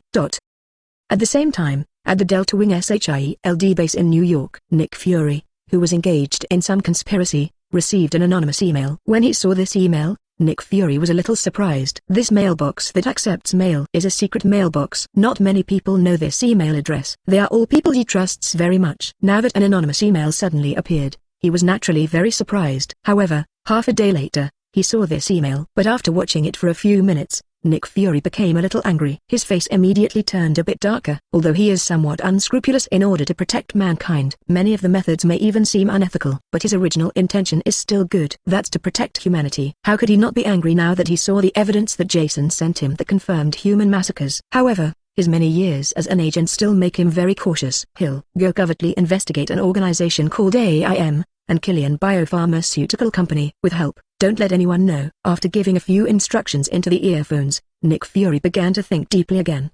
The black face was uncertain. He was wondering if this was a conspiracy. Is someone plotting against SHIELD? And how this changed email was leaked. Chapter 39 Joint Action. Please give me flowers and collect them. Tony Stark is a narcissist, arrogant, and playboy. He has shortcomings like this. But deep down, he is actually a very sensitive and emotional person, and he is very kind. After listening to Jason introduce what happened, he actually agreed with Jason's plan to cause trouble from the bottom of his heart. However, on the surface, he still has to be arrogant. Even so, this kind of matter should actually be left to the police. I'm just an ordinary rich man. Jason could see right through his heart. Xiao directly despised. I don't believe you didn't secretly study the armor at home. Besides, you may have stolen a lot from me. Hear Jason say that. Tony Stark was a little ashamed at first, then became angry. Hey, kid, what do you mean? What does it mean to steal a teacher? My armor was obviously developed by myself, Tony Stark said plausibly. So, you admit that you study armor? Jason said in a very noisy tone. Tony Stark choked up and wanted to hang up the phone directly. He did borrow a bit from Jason's death path in his armor, but the above technologies were all developed by him. Moreover, when it comes to scientists, can that be called stealing? How could this little kid taint someone's innocence out of thin air? Honestly, how far has your armor research gone? Jason asked curiously. In the original world, there is no such thing as him. Tony actually took a lot of detours when researching the armor. He also made himself covered with scars. But after seeing Jason's finished product, he definitely improved. No comment. Tony Stark said angrily. Oh, then I won't ask. I just want to remind you that you remember to consider the issue of freezing of the armor. If the armor has to be very high, the whole thing will freeze, Jason said in a very relaxed tone. Tony Stark rolled his eyes. You didn't tell me earlier. He almost killed himself once a long time ago. It also messed up the traffic in New York and caused a car accident. Fortunately there were no casualties. However, what surprised him was that no one had been searched for this so far. Are you involved in that matter or not? They have deep connections with a group of terrorists who captured you. I'm afraid that all of your Stark Industries weapons were paid for by this organization. Jason was afraid that Tony Stark wouldn't join him as a troublemaker. He spoke directly. With 2,000 armors alone, he can indeed kill this organization.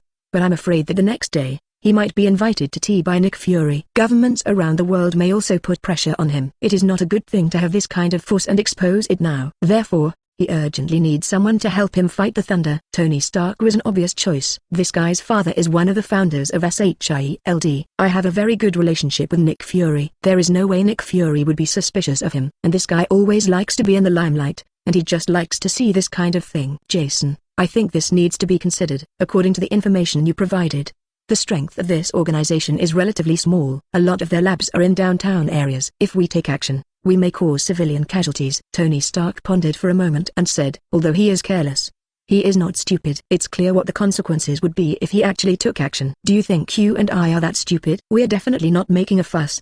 The targets of our attack are several secret bases. According to the information I have obtained, These bases are secretly conducting human experiments. We just need to take out these few bases. Others will naturally handle the rest. Jason opened his mouth to explain. Moreover, we can make one vote and run away without revealing our identity at all. I'm afraid there aren't many innocent people in these bases. We just carry out humane destruction. If you don't believe it, I'll give you the darknet addresses of these bases and you can investigate on your own. Seeing that Tony Stark was unmoved, Jason spoke again. Okay, I will investigate it myself. Tony Stark still agreed without coming up. Instead, he spoke. Although Jason is the eldest son of Wayne Group, he also saved one of his people. Tony Stark wouldn't just believe him. After experiencing being kidnapped, there are only a few people he absolutely trusts. Jason was even on his radar. Otherwise, why could Jason find his location so easily and save him? However, he would never say this. Jason didn't know Tony Stark was suspicious of him. Seeing that Tony Stark still disagreed, Jason spoke again. I'm afraid it won't work if you don't agree with this matter. Actually, this matter has something to do with you. What's the meaning? Tony Stark asked. See for yourself. Jason sent a document to Tony Stark. While Tony Stark was reading the information, Jason explained. At the 1999 Bern conference in Switzerland, did you let someone else's dove go? Which person? Tony said without raising his head. Jason spurted out blood. You don't know how to let go of someone else's love. If you weren't a pig's trotter, you would have been beaten to death. Let me introduce it to you and see if you can remember it. That night, you made an appointment with Aldrich Killian to meet on the rooftop. Then he turned around and slept with a female doctor named Maya Hansen. Leave Aldrich Killian on the roof to dry overnight. Are you impressed? When you say that, it seems to make an impression, Tony Stark said with some embarrassment on his face. Although he feels that being a playboy is very glorious, but it was a bit embarrassing for a teenager to say it. But, what does this have to do with this matter, and what does it have to do with me? Tony Stark said quickly. Killian is a leader of this organization, and Dr. Maya Hansen is one of the main researchers. Besides, Killian has been investigating your situation. Do you think he wants to have a friendly exchange with you? Also, because the matter of saving you was leaked. Our Wayne Tower was bombed by Killian within a few days. Do you think this matter has anything to do with you? Jason asked in a faint tone. Chapter 40. Tony is sour. Please give me flowers and collect them. Jason's questions were very sharp. This made Tony Stark, who was always known for his sharp tongue, somewhat unable to answer. As a genius, naturally, he didn't think that these people were investigating the situation at his home just to have friendly exchanges with him. Even the structure of his luxurious villa has been carefully investigated.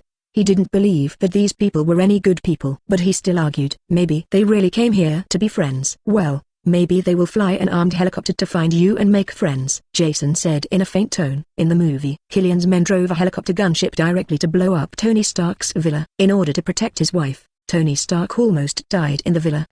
There is a no-fly zone near Tony Stark's luxurious villa. All aircraft passing there require approval. Although bald eagle routes are easier to approve, but such a glaring armed helicopter almost killed Tony Stark. One can imagine how amazing the energy of this organization is. At least Tony Stark and the others don't take him seriously. Jason didn't think it was a wise decision to face these people alone. Let comrade Tony Stark go out and show off. Regardless of Tony Stark's harsh words, Jason spoke directly. I'll wait for you in the oil country in 3 days. Remember to have ionization protection ready. They have weapons against the armor. After saying that, Jason didn't care about Tony Stark and hung up the phone. Tony Stark cursed a few times. Then he fell into deep thought. 3 days passed in the blink of an eye. Jason arrived at the appointed place early to wait for Tony Stark. Underground, there are dozens of steel armors that he has prepared. Petroleum country is not an empty high seas. It was impossible for him to use thousands of armors to invade other people's bases in broad daylight. And in this underground base, dozens of steel armors are enough. While looking at the structural diagram of the base from inside the helmet, Jason waited for Tony Stark to arrive. Not long after, a white dot was found on the special radar of the armor. Cruised through the sky at very fast speeds. Tony Stark soon spotted Jason on the ground. He landed on the ground in a very handsome landing posture. Opening his mask, Tony Stark glanced at Jason. Seeing that Jason's armor is even more showy than his, he curled his lips. Boy, let's go. The fight will be over soon and I still have to attend the party. If you say this, you have to head towards the base. Jason grabbed him. Are you going to go directly like that? Not even an investigation. Do you know how many people are in this base? How many weapons are there? Are there any self-destruct devices? Have you figured this out? Jason asked a few questions in succession. The question made Tony Stark's scalp tingle. Looking at his confused look, Jason sighed. Avengers gang. None have intelligence. 2 guys with relatively high IQs are both reckless. Tony is better. The Hulk is even more reckless than him. There was no plan at all. Even Loki, a guy with insufficient IQ, can scheme around the Avengers. It really makes people speechless. Jason even doubted it. If these people weren't pig trotters, they might all be killed. Looking at Tony Stark who looked confused, Jason could only sigh and said, "This base is used by AIM to conduct human experiments. Except for the supple guys who come in every few days. It's full of well-trained members of the organization. There is also a tactical team of 20 people guarding the only entrance. There is a self-destruction device under the base. I have turned it off, but there is still a possibility that they can turn it on manually. So we don't want to fight. Let's fight quickly. Also, you'd better understand that there are no good people in this space." Jason looked at Tony Stark squarely. Then he added, "Even women are not exempted." "Hey, boy, what do you mean?" Tony Stark said angrily. "You know it yourself. I think there are a few pretty good-looking researchers here. You better hold on. This group of people seems to be quite short of human body material." After saying that, Jason ignored Tony and spoke directly. "Skynet, send out a team of steel armors to break through the entrance of the base. Then, leave no one behind." A trace of cruelty flashed across Jason's face. "The experiments done in this base are based on Killian's Extremis research. They work on taking out the side effects of Extremis. A harmless human body strengthening agent was developed. Create super soldiers. And this experiment has a very high chance of failure. The human test materials here are replaced almost every day. And in order to ensure the universality of the experiment, their test subjects were all civilians caught nearby. Old people, women, children, all. That's why Jason said there is no innocent person here." With a sigh, Jason looked at the dozens of armors coming out of the underground. "Wait for them to break through the base's defenses." Behind him, Tony Stark looked at these different models of armor. Eyes straightened. "Have you developed a new armor?" Looking at Tony Stark, who was staring straight at him, Jason said nonchalantly, "Now that we have the main body, wouldn't it be easy to improve it?" "It's not a big deal." Tony Stark looked at Jason's casual look, feeling sour. Technical improvement is secondary. He could see that these armors were just researched for special functions. The technical difficulty is not high. What makes him sad is that there are dozens of armors. The cost of a single armor is $200 million. These dozens of armors cost just $101 to throw away. You know, at their peak, Stark Industries' annual profit margin was only this number. For a billion-dollar order, he would go out and negotiate it in person. He also went all the way to the oil country to demonstrate weapons in person. One can imagine how much money $10 billion is. As for Jason's armors, they threw away a year's profit of Stark Industries. Even he, a famous prodigal, felt a little sad. "Are your Wayne family so rich?" "Oh, are these expensive?" Jason turned around and asked. "I use materials from home, but I don't know the exact value." Hearing this, Tony Stark almost spat out a mouthful of blood. Chapter 41 The Last Laboratory. "Please give me flowers and collect them." Tony Stark never imagined it in his life. There will come a day when he is shown off his wealth by others. His father, Howard Stark, established Stark Industries and began selling arms since World War II. He even participated in the development of the atomic bomb. After so many years of accumulation, the Stark family has accumulated considerable wealth. On the surface, he only has assets of more than 10 billion. But the wealth he actually controls is much more than that. But he met the wrong person. The Wayne family. The Wayne family took root in Gotham City when the Bald Eagle Empire was founded. After so many years of development, it is no exaggeration to say that the Wayne family is as rich as any country. Gotham is a city only slightly smaller than New York. In such a city, 60% of the industry is in the hands of the Wayne family. The financial resources of the Wayne family can be imagined. He really couldn't argue with Jason and him showing off his wealth. Looking at the teenage heir to the Wayne family in front of him, Tony Stark admitted that he was really sour. "Okay, we can go in," Jason suddenly said. Tony Stark was distracted, but he had been detecting the close combat of the Iron Troopers through Skynet after he strengthened the ionization protection function of the steel armor. These steel armors are simply overwhelming. Under the operation of Skynet, these armors do not need to consider internal personnel damage at all, and their performance is maximized. Although this secret base is very tightly guarded, it was still broken through layer by the steel armor. After all, this is a battle armor that can compete with alien gods. The weapons of the Earth pose no direct threat to the surface of the armor. It doesn't take a while. These dozens of armors have broken through to the interior of the base. Tony Stark was very surprised by this progress. "So fast?" "Well, what do you think? I have sent dozens of armors. I'm afraid it won't be a problem to conquer a small country just attacking a base." Jason rolled his eyes and said, "Not only is the battle armor's combat effectiveness amazing, Skynet also played a big role in this. The central system of the base is controlled. 50% of the underground base's defenses are unusable. Basically, manual operation is required." This progress is not surprising. Ignoring Tony Stark's surprise, Jason spoke directly. "Here's the plan. The steel battlesuit is responsible for everything else. The two of us are directly responsible for the core laboratory. Kill everyone you meet on the road. We need to investigate the details of this organization."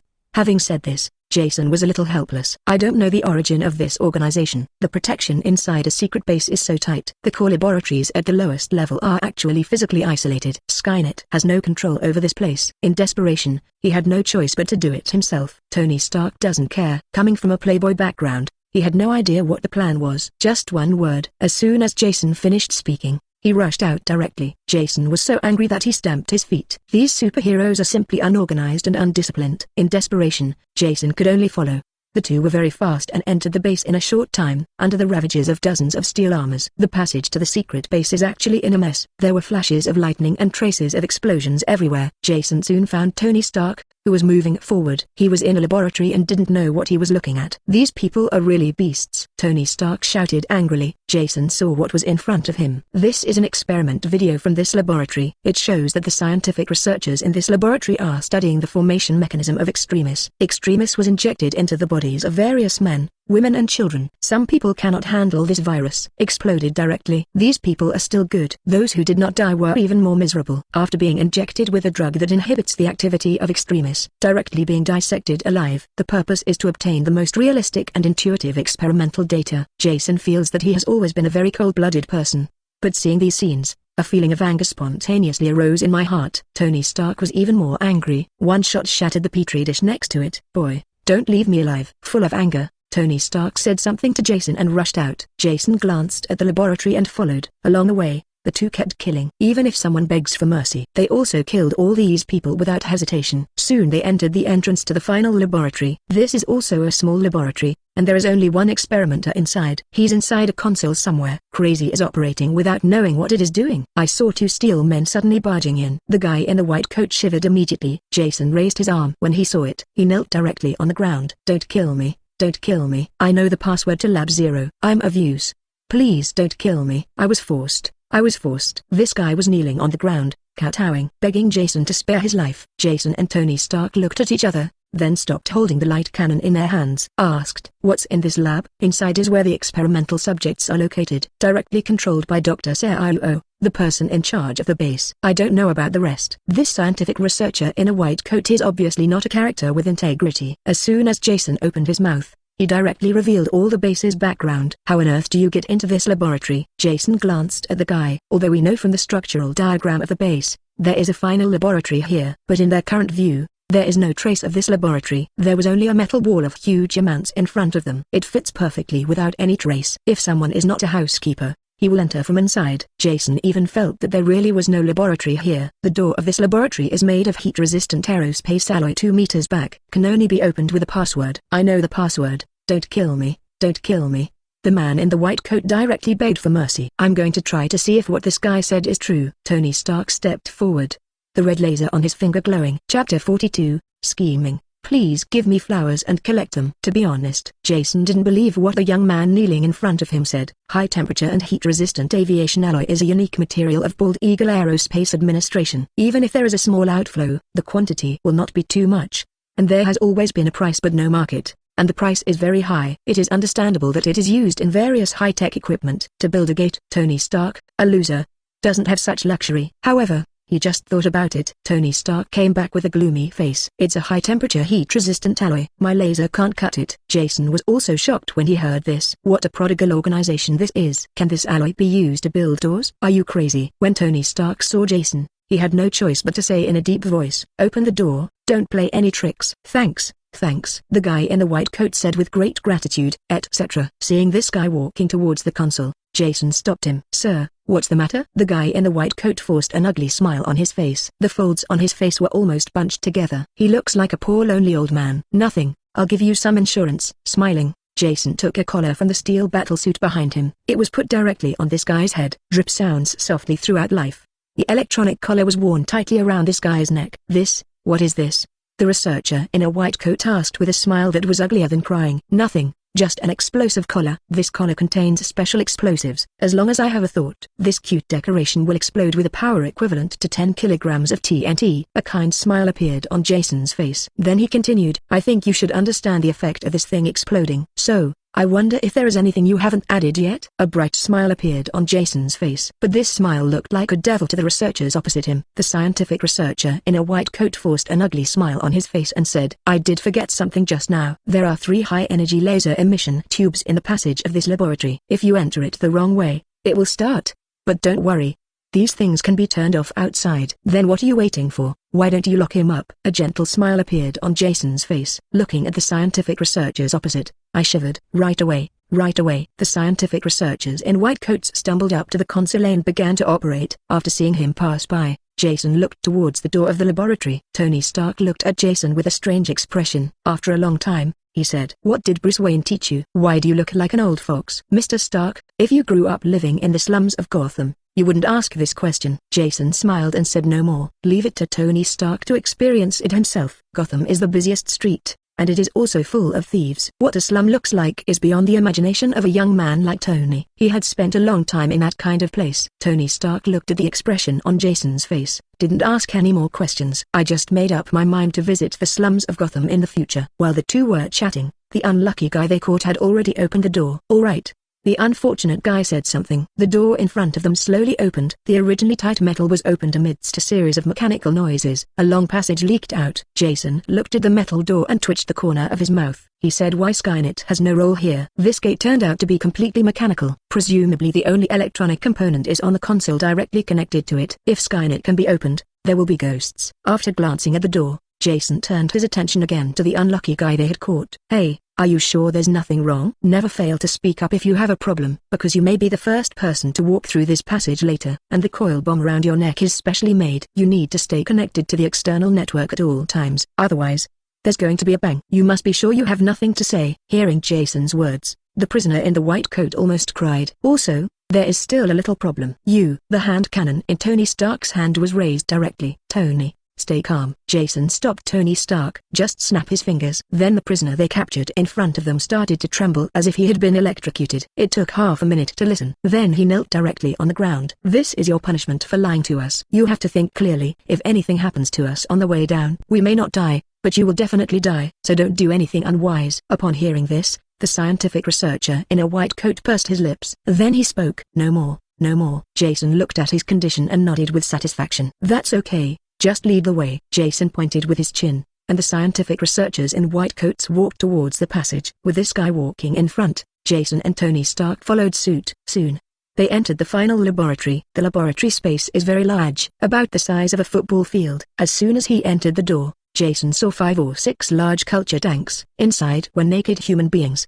They look no different from ordinary people. What is this? Tony Stark said after scanning the week. This is the ultimate laboratory body for the laboratory. Biological weapons developed at the research base. Extremis warrior. The scientific researcher in the white coat said in a faint tone. Oh, Extremis warrior, you sound awesome. I don't know how effective it is in combat. Jason looked at the experimental subjects in the petri dish with interest.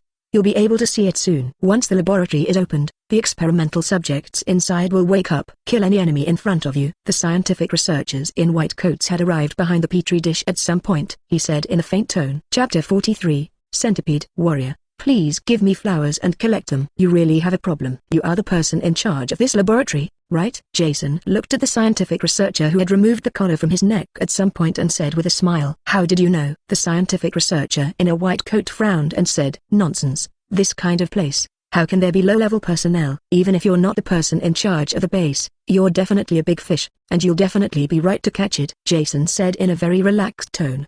He didn't bother to care who the leader of this base was. Just kill everyone in the base. Then there is no need to worry about anyone escaping. The guy in the white coat almost spat out a mouthful of blood when he heard this.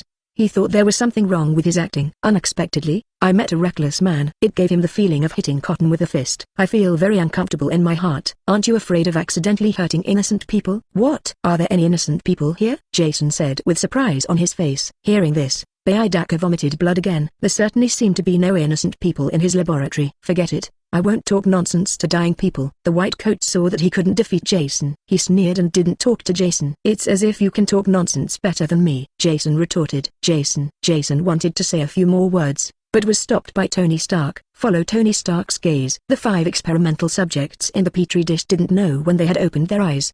He was staring at the 2 of them with emotionless eyes. What are you looking at? Fire! Jason screamed strangely and raised his arms. The javelin armor-piercing bullet in his arm was fired without saying a word. The armor-piercing bullet directly penetrated the thick culture glass. An explosion occurred directly inside.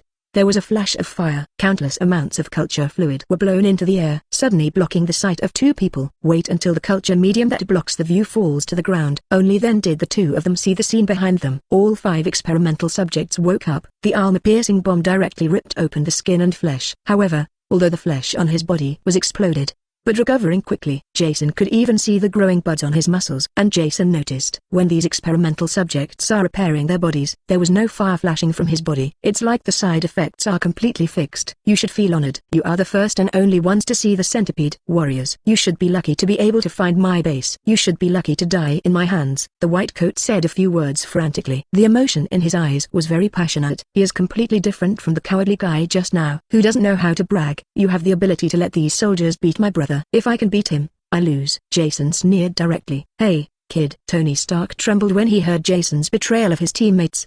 These 5 seem to be difficult to deal with, and he may not be able to defeat them. Brother, hold on for a while, I'll call for reinforcements. Jason turned around and ran away without saying a word. He didn't know what was going on with these 5 experimental subjects, so he didn't want to fight with these guys whose combat capabilities were unknown. He has 50 steel armors. Wouldn't he call them over to fight in a group? I don't know what happened to this white coat. In this laboratory, he couldn't contact Skynet at all. You can only go out and find someone. However, he had just set off. The door you came in from just now was closed silently. I just want to leave now. Don't you think it's too late? The white coat laughed wildly and said, "Cow." Jason saw the door closed and didn't say much. He immediately turned back and shouted, "Tony, let me help you." Shit. Tony Stark was also shocked by Jason's shamelessness. If Jason hadn't turned around and ran away, he really thought Jason was a good person. But now is not the time to push each other away. The experimental subjects have already come forward. Tony cursed fiercely and drove his armor directly towards him. It's just that it just flew up. He was kicked to the wall by the experimental subject. Be careful, they are very powerful, Tony Stark said angrily. Jason glanced at Tony Stark. Just know what's going on. Even though the jet propulsion device on the steel armor is inconspicuous, but the thrust provided is very powerful. It can even propel small rockets. But Tony Stark was kicked back. Of course there are reasons for him to underestimate the enemy, but this also shows that the strength of these warriors cannot be underestimated. Jason understood. The ones who decided not to come into direct contact with these experimental subjects were those who wanted to fight these experimental subjects through the maneuvers I told them. However, these experimental subjects are much smarter than Jason imagined. In other words, his combat intuition is very strong. The 2 experimental subjects came directly to intercept Jason with Jason's hand cannon. The laboratory looks quite small though, but in front of these guys whose physical fitness is not ordinary, it doesn't seem like the area is that big. Jason was quickly cornered by several experimental subjects. Correspondingly, these experimental subjects were also beaten to pieces by Jason's weapons. Looking at these experimental warriors rushing toward him, Jason's eyes shrank. One of the subjects was hit the hardest by his weapon. The bones in the body have been exposed. Only, his bones are not the white color of ordinary people. It is metallic silver white with some yellow in the middle. Jason took a deep breath. 2 rocket nests sprouted directly from the shoulders. A dozen small rockets were launched directly from his shoulders. Then they were all concentrated on that experimental subject. After the fire, almost all the skin and flesh on the experimental subject was blown away, leaking out the bones beneath the skin. Seeing these skeletons, Jason gasped. The internal skeleton of these experimental subjects has been completely replaced. All replaced with metal structures. The silver-white metal is dotted with yellow crystals that are constantly flashing. It looks like centipede limbs. And there seems to be yellow light constantly flashing inside those yellow crystals. As these yellow crystals continued to flash, the test subject's muscles also began to heal rapidly. It was completely healed in a short time, even worse than Killian's healing ability. Jason secretly thought something was wrong, although the attack power is not very strong. But the recovery ability of these experimental warriors is really terrifying. In case the armor's energy is exhausted, they became lambs to be slaughtered. Chapter 44 Pulse Explosion. Please give me flowers and collect them. Compared to Jason who can barely hold on, Tony Stark on the other side is even worse. He was forced into a corner by 2 experimental soldiers and beaten violently. If the armor hadn't been very strong, Tony Stark would have gone to hell by now. Seeing how dangerous the situation was, Jason gritted his teeth. The fingertips flashed red. 10 laser beams shot out directly from his fingers. The energy of the armor also decreased rapidly, reaching half of it. After all this energy was expended, the effect was astonishing. The 3 experimental warriors surrounding him were cut in half. One of Tony's experimental subjects was being beaten up over there, and his head was split in half. Jason flashed with joy. I want to take advantage of the victory and pursue it. But unexpectedly, The 3 experimental warriors in front of him seemed not to be affected at all. The wound on his waist healed quickly and he continued to attack Jason. Jason's expression changed drastically. Tony, do you have any ideas? If this continues, we will be killed. Jason yelled at Tony Stark. If I had my way, do you think I would still be beaten here? Thanks to Jason for your help. One of the test subjects besieging Tony Stark dies. He finally had a chance to fight back. The fight with that experimental subject was back and forth. It's just that Tony Stark is a playboy, so he is no match for this kind of war machine. It was said to be a sparring, but it was just relying on the strength of the armor to hold on. The hand cannon in his hand kept firing to buy himself some time. Tony Stark, you idiot, how can you not defeat anyone? Jason shouted very corruptly. Tony Stark was filled with indignation when he heard this. But what they told was the truth, and he really couldn't refute it. He could only fire at the experimental subject in front of him depressedly, venting his anger. The experimental subject in front of him retreated. The body even trembled a little. Jason's eyes lit up when he saw this. He kept dodging. The plasma light in hand is not much used as the pulse cannon. He didn't expect that this weapon would be effective on these experimental subjects. Jason took a deep breath. An emergency stop in flight. The arc reactor on the chest emits a strong light. A beam of light as thick as a sea bowl shot out directly. The experimental subject in front of him had been shot in the front. The skin on my chest has almost disappeared. The silver-white metal creation inside leaked out. Moreover, the whole person seemed to be shaken, trembling constantly. The experimental soldier next to him quickly blocked the stopped experimental body. Block Jason's follow-up attack. It doesn't take a while. The experimental subject began to continue repairing. Jason's eyes lit up when he saw this. Effective. The metal equipment inside these experimental bodies will be affected by the pulse. However, the medium pulse is not strong enough. It is simply impossible to kill these experimental warriors at once. Jason's mind was spinning rapidly. Next to him, Tony Stark was being beaten crazily. Jason's eyes suddenly lit up when he saw Tony Stark being beaten and being pinned to the ground, unable to move. Tony, plasma beam pulse weapon, full power output. Come for me. You're crazy. Although Tony Stark was beaten violently again, still shouting lively. Don't ask so many questions. Trust me, Jason shouted while avoiding the attacks of these experimental warriors. What a madman. Tony Stark muttered something. The plasma beam pulse weapon in his hand emitted a blazing light. Jason's eyes lit up when he saw this. It fell directly to the ground. 18 mechanical claws emerged from the armor beneath his feet. It was nailed directly into the alloy plate under your feet. Raise your hand. The same beam was launched and met the beam in Tony Stark's hand. As a result, the experimental subject's combat intuition was very sensitive. Seeing that the situation was not good, he attacked Jason crazily. Only after losing that extraordinary high energy heat, the attacks of these experimental subjects pose no threat to Jason at all. After dozens of seconds, where the 2 blue beams touch, a huge amount of blue light ball appeared. Then, blue light filled the entire laboratory. The dazzling electric current raged throughout the laboratory. There were traces of burnt black marks left on the silver-white laboratory. Wait until the blue electric current disappears. Jason just saw the scene in the laboratory. The entire laboratory became a mess. The large and smashed equipment in the laboratory was directly reduced to black fragments. Several experimental subjects were also lying on the ground. I don't know life or death. Boy, you are such a madman. Tony Stark moved his armor. Each other. Jason also coughed and smiled. He complained in his heart. You invented this trick yourself. It is not certain who is the madman. With a groan, Jason scanned the laboratory for a week. Where did that white coat go? Tony Stark also raised his head and looked at the tempered glass over there. The white coat that was the just now has long since disappeared. He was still the just now.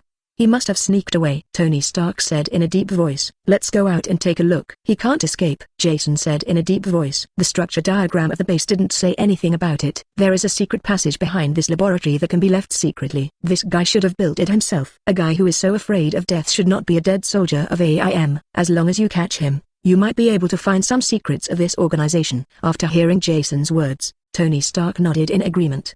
The two worked together to break the tempered glass of the control room, open the door to the laboratory. As soon as the door opens, several pieces of steel armor flew in. Jason quickly went up and changed into a suit of armor for himself, then walked out of the laboratory. Tony Stark looked at his armor, which had little energy left. Let's take a look at the armor Jason changed. My heart felt sour again. Jason didn't know what Tony Stark was thinking. Skynet, requisition the Bald Eagle military satellites in this area. Look where this guy went. This area is almost a desert. It's not easy to hide traces in a place like this. He believed that Skynet could soon be able to search for this escaped guy. The young master dropped off a jeep 10 kilometers south. Hear the news. Jason's eyes flashed slightly. He activated his armor directly and flew outside. Tony Stark yelled loudly as he fell behind him. Wait for me. Wait for me. As he said that, He also wanted to catch up. It's just that I took a few steps. The armor doesn't have much energy left. He had no choice but to stay where he was, cursing at Jason constantly. Chapter 45, Lord of the Rings Collaboration.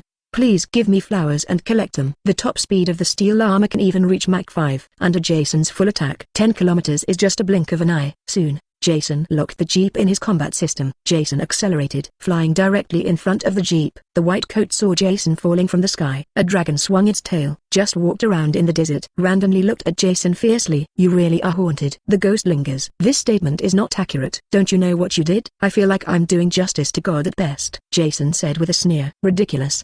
Do you know what research I'm doing? If my research is successful, there will no longer be people with disabilities in the world. The average human lifespan could also be improved, the white coat said in a feverish tone. Jason curled his lips when he heard this. The most annoying thing is this kind of villain who thinks he is doing good things.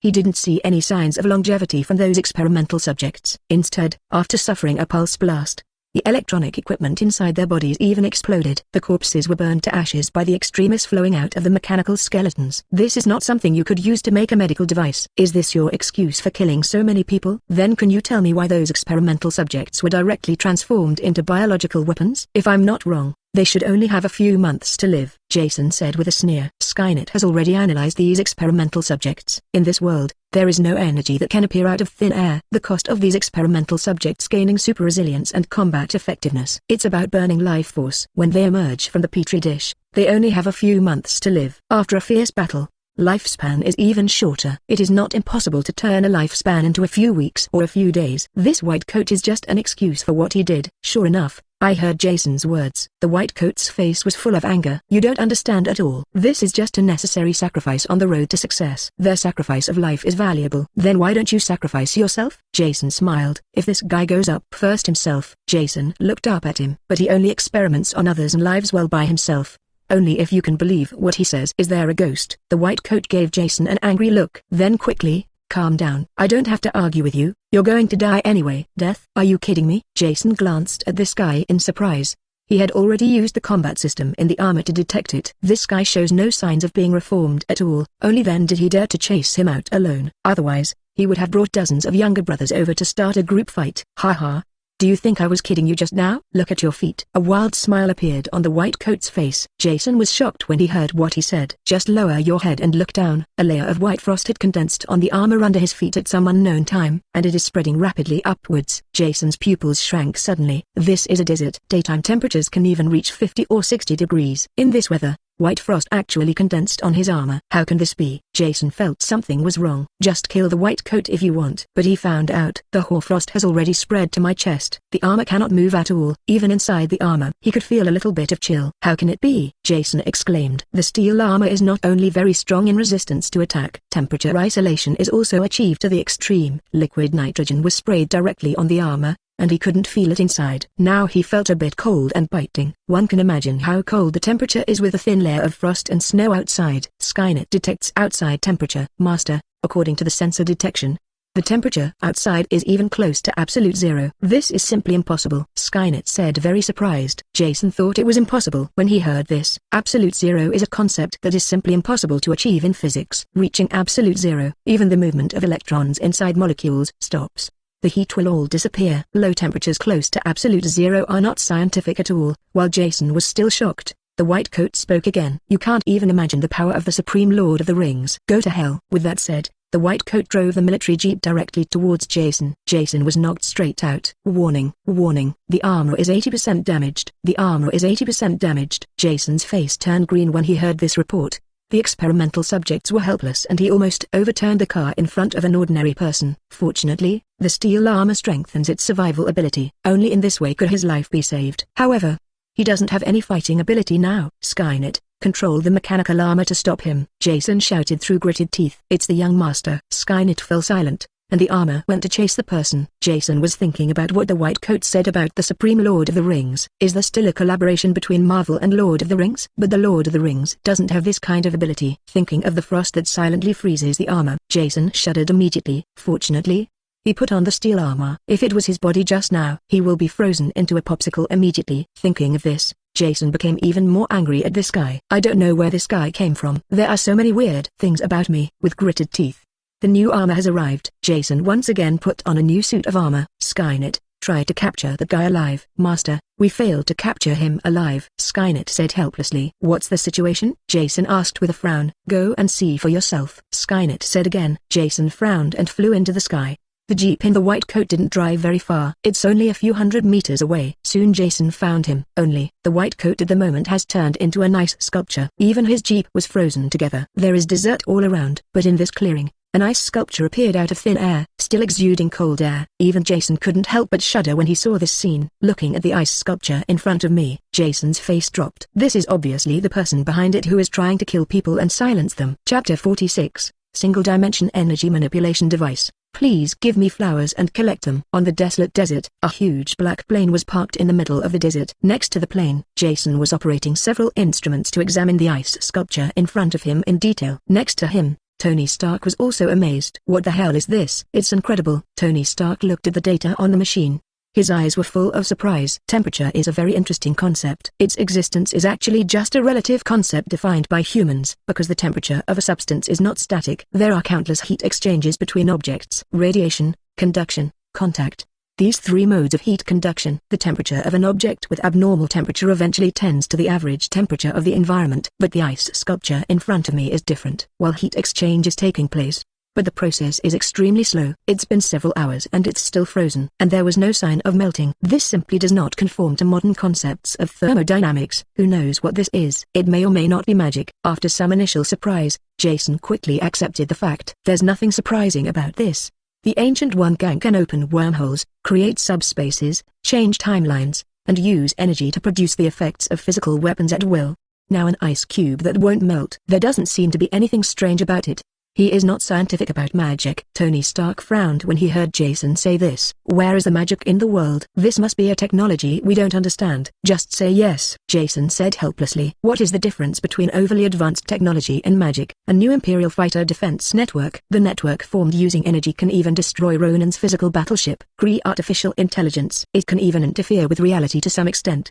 Has mind control ability similar to mutant. In their opinion, this technology is no different from magic. It's simply not something they can get their hands on now. You have studied the infrared spectrum and electron tunneling spectrum of this thing. Have you found anything? Jason yawned and lay down on the sun lounger he had obtained, and took a sip of the iced drink. He spoke a little carelessly. Nothing to discover. It's just plain ice. But the structure is extremely stable, and the heat doesn't even escape. It's incredible. I have to continue researching to determine what this is, Tony Stark said while looking at the data together without looking back. Jason could only curl his lips helplessly when he saw this. This may be the difference between geniuses and ordinary people. You can study this kind of thing.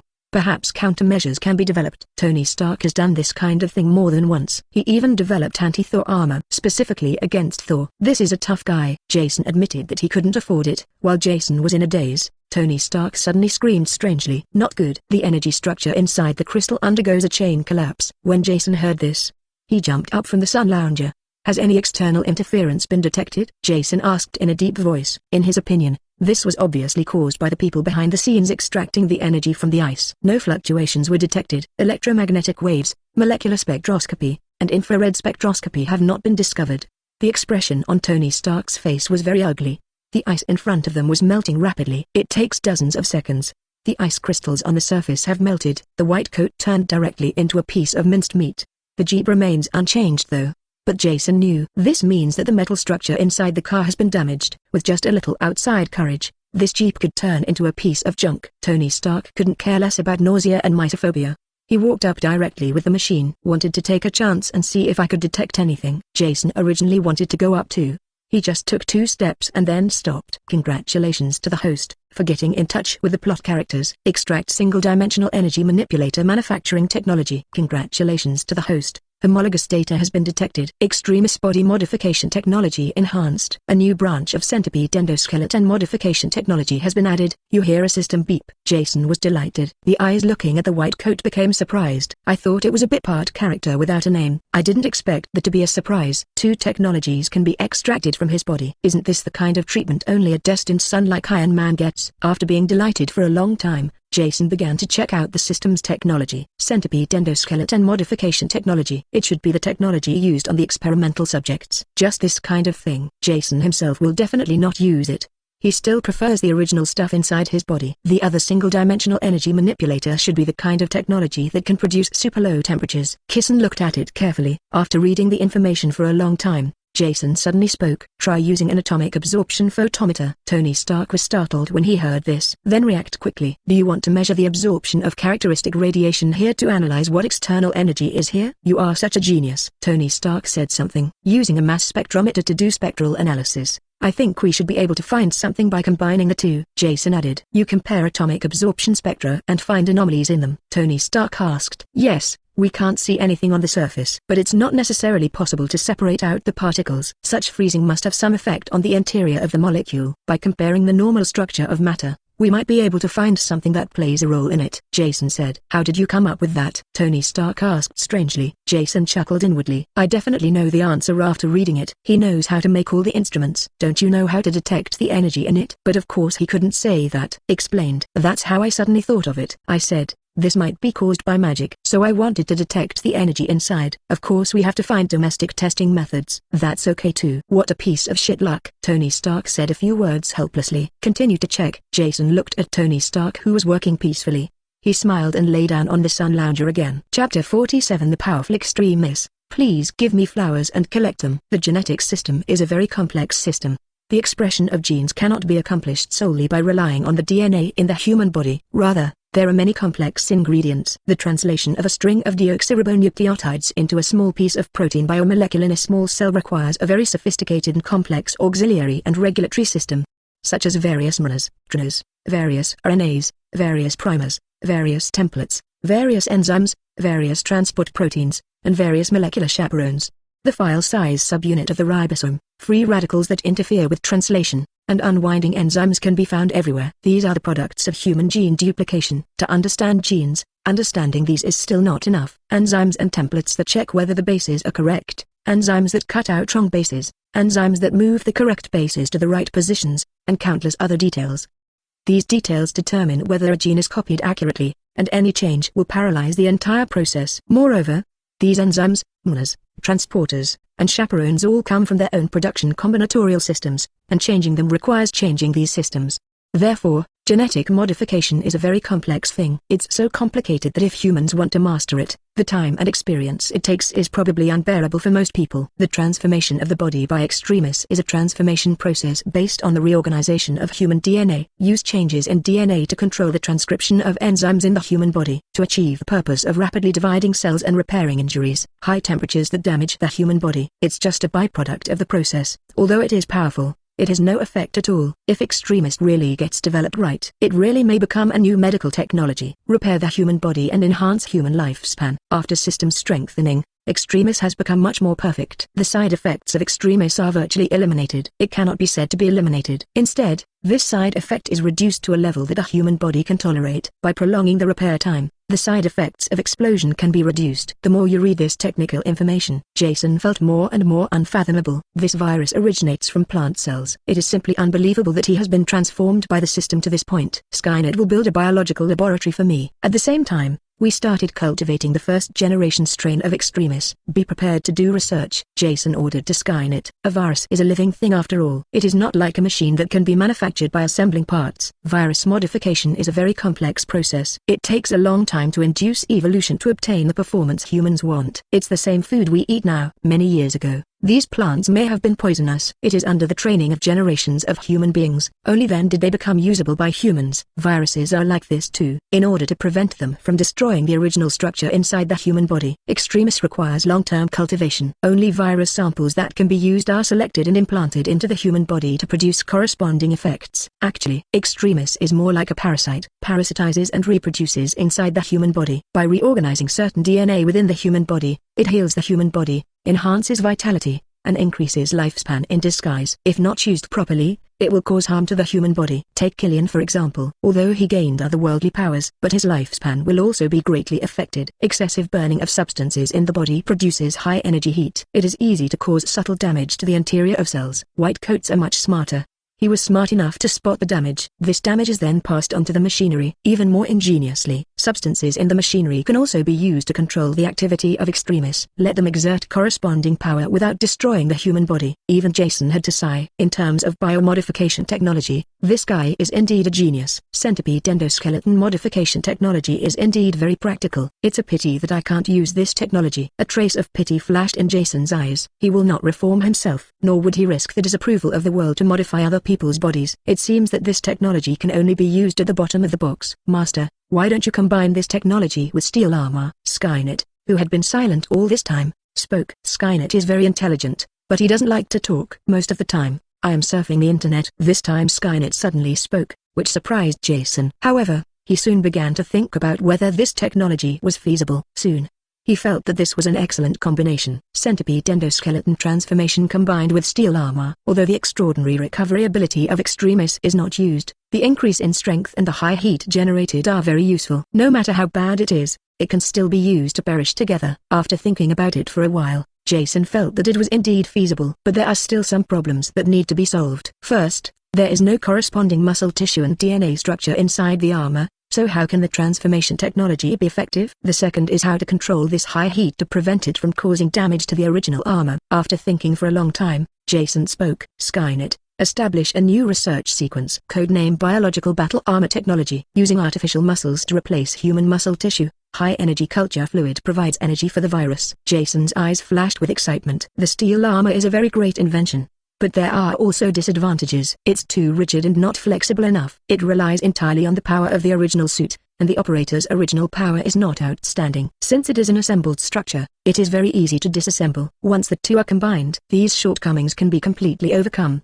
The joint structure can be transformed into a more flexible bionic structure. Moreover, the strength of the internal structure can also be guaranteed, making the armor more powerful. On the contrary, it cannot be worn by humans. It can only be operated as a robot. Definitely also very useful as a death bomb. Thinking of this, Jason became more and more excited. Skynet, contact Osborne Industries. I want to purchase several of their technologies. Secretly contact Dr. Connors to see if he has any intention of coming to work for our Wayne Group. Jason immediately issued 2 orders. If you want to combine the two, there are still many technical difficulties. He was not in the mood to study, but he could just find a subordinate. In biotechnology, the Osborne Group is definitely the best in the entire Marvel industry. Dr. Connors even turned himself into a lizard man. It can be seen that he has profound knowledge in biology. As long as he could restore Dr. Connors's short limbs. Are you afraid that this guy won't kneel down and sing conquer? By the time, just leave the research and development of these things to Connors. He is only responsible for being the boss. Isn't it flattering? Chapter 48, Retrovirus Proliferation. Please give me flowers and collect them. Osborne Industries is also a very powerful group in the Bald Eagle Empire. Although he is relatively low-key in the Bald Eagle Empire, but his share of arms in the Bald Eagle military, second only to Stark Industries. Coupled with its powerful biological research technology, the comprehensive strength of Osborne Industries is ranked high among all Bald Eagles. This achievement is inseparable from the people at the helm of Osborne Group. Norman Osborn. Before becoming Green Goblin, Norman Osborn is definitely the epitome of an entrepreneur. Do charity, engage in scientific research, nothing is left behind. And he is very gentle to his subordinates. He is close friends with Spider-Man's parents, Dr. Connors, etc. It's just a pity. In order to save his son, he still went astray. He developed drugs to treat family genetic diseases, but unfortunately he became schizophrenic. It's really a pity. This definitely has nothing to do with Jason. He just knows. Norman Osborn must be an old fox. For example, now, he has been dealing with this old fox for a long time. He didn't ask anything. Looking around and talking about other things every day is very annoying. Jason was too lazy to make excuses with the old man Norman Osborn. Mr. Osborn, everything in this world has value. I want the Osborn Group's biotechnology, and naturally I have the right price. Oh, what do you think? Norman Osborn said with a smile. Looking at the faintly smiling Norman Osborn, I cursed in my heart, old fox. He spoke directly. Recently, our Wayne Group's scientific research department has developed something new. Our scientists have recently made some breakthroughs in biology. The research is about viruses and DNA in RNA reverse transcription. Jason stopped mid-sentence. I took a sip of coffee and looked at Norman Osborn quietly. God is fair. Although the Osborn family has super high IQ and enviable wealth, but there was also a curse. That's retroviral proliferation. This is a dominant genetic disease. Usually early in life, there are no symptoms at all. But as I get older, this disease will show up. After Norman Osborn fell ill, his hands would soon start to shake and his life would not be guaranteed. No one in the Osborn family can enjoy their old age in peace. Why Norman Osborn is so crazy? He used the unsuccessfully researched medicine on himself. It was because his son, who was only a teenager, had symptoms that appeared at his age. In order to save his son, he could only do this. But in the end, although the potion took effect, he himself became schizophrenic. This genetic disease is a curse that binds the Osborn family. Moreover, the pathogenic mechanism of the disease is the gene coding region, which has a CAG tandem repeat sequence. People with the disease have far more repetitions than normal people. When passed from the parent generation to the native generation, the number of CAG repetitions continues to increase. As a result, the age of onset of disease in offspring gradually advances. That is to say, Osborn family, the lifespan of the next generation will become shorter and shorter, until the entire family is completely destroyed. It would be strange if Norman Osborn wasn't crazy. The information he provided is about this knowledge. It is very likely that it will be useful for the genetic disease in the Osborn family. He didn't believe that Norman Osborn could refuse this bargaining chip. As expected, after he spoke, Norman Osborn's hand shook uncontrollably. Then Norman Osborn quietly covered it up. However, this still couldn't escape Jason's eyes. I was extremely anxious. Norman Osborn's face remained calm at all. How can I be sure that this information is true? Mr. Osborn can inspect the goods first. A bright smile appeared on Jason's face. Then he took out a USB flash drive directly. Norman Osborn hesitated for a moment and took the USB flash drive. Just plug it into your laptop and start watching. Norman Osborn is not just an entrepreneur. He is also a scientist. Whether it is medicine to treat genetic diseases or Green Goblin's own equipment, they are all developed by him. There is nothing wrong with reading a piece of information. Soon, as he read the technical information, the expression on Norman Osborn's face changed. Feeling a little emotional, the veins on his forearms were exposed. In his heart, Norman Osborn even roared directly. That's right. That's it. Reverse transcription gene shuffling. With just a little more I can create a real potion. Norman Osborn moved the mouse quickly, trying to look down, but the information stopped abruptly. The content behind it is completely blank. Norman Osborn looked up directly at Jason. The eyes were actually bloodshot. What about the rest of the content? Osborn asked in a deep voice. Then we have to have a good talk. Jason sat firmly on the leather seat and said, while holding a cup of coffee. The way Norman Osborn looked at Jason, a hint of coldness flashed in his eyes. However, he soon calmed down. If the person sitting in front of him was an ordinary person, he would decide to kill and steal without saying a word. But sitting in front of him was the eldest son of the Wayne group. He was not sure about taking action at all. I can't afford that price either. Even if his family's secrets might be leaked, he could only endure it for now. The higher the status, the more powerful the Wayne family can be felt. After thinking about it, Norman Osborn sat up straight. What do you want? Norman Osborn, who knew he had leaked the bottom line, asked directly without saying more. For him, as long as he can cure disease in his family, everything else is external. Even if it costs Osborn Group, it's not a big deal. Mr. Osborn, I said what I wanted from the beginning. I want all biological science research from the Osborn Group. Also, I hope to invite Dr. Connors to work for our Wayne Group. Norman Osborn looked up at Jason. No problem. Technology can give it to you. However, I can't agree to it for Connors. You need to make your own connections. If he agrees, I have nothing to say. Hearing Norman Osborn's words, Jason put a smile on his face. Well, Mr. Osborn, a pleasure to work with. Jason reached out and shook Norman Osborn's hand. A pleasure to work with. Although Norman Osborn looked a little ugly, but I still shook hands with Jason. Although some disadvantages, but it was worth it to get what he wanted. After thinking about it in his mind, Norman Osborn sighed. Chapter 49, Character Inspection. Please give me flowers and collect them. There is no doubt that Norman Osborn is a very shrewd man.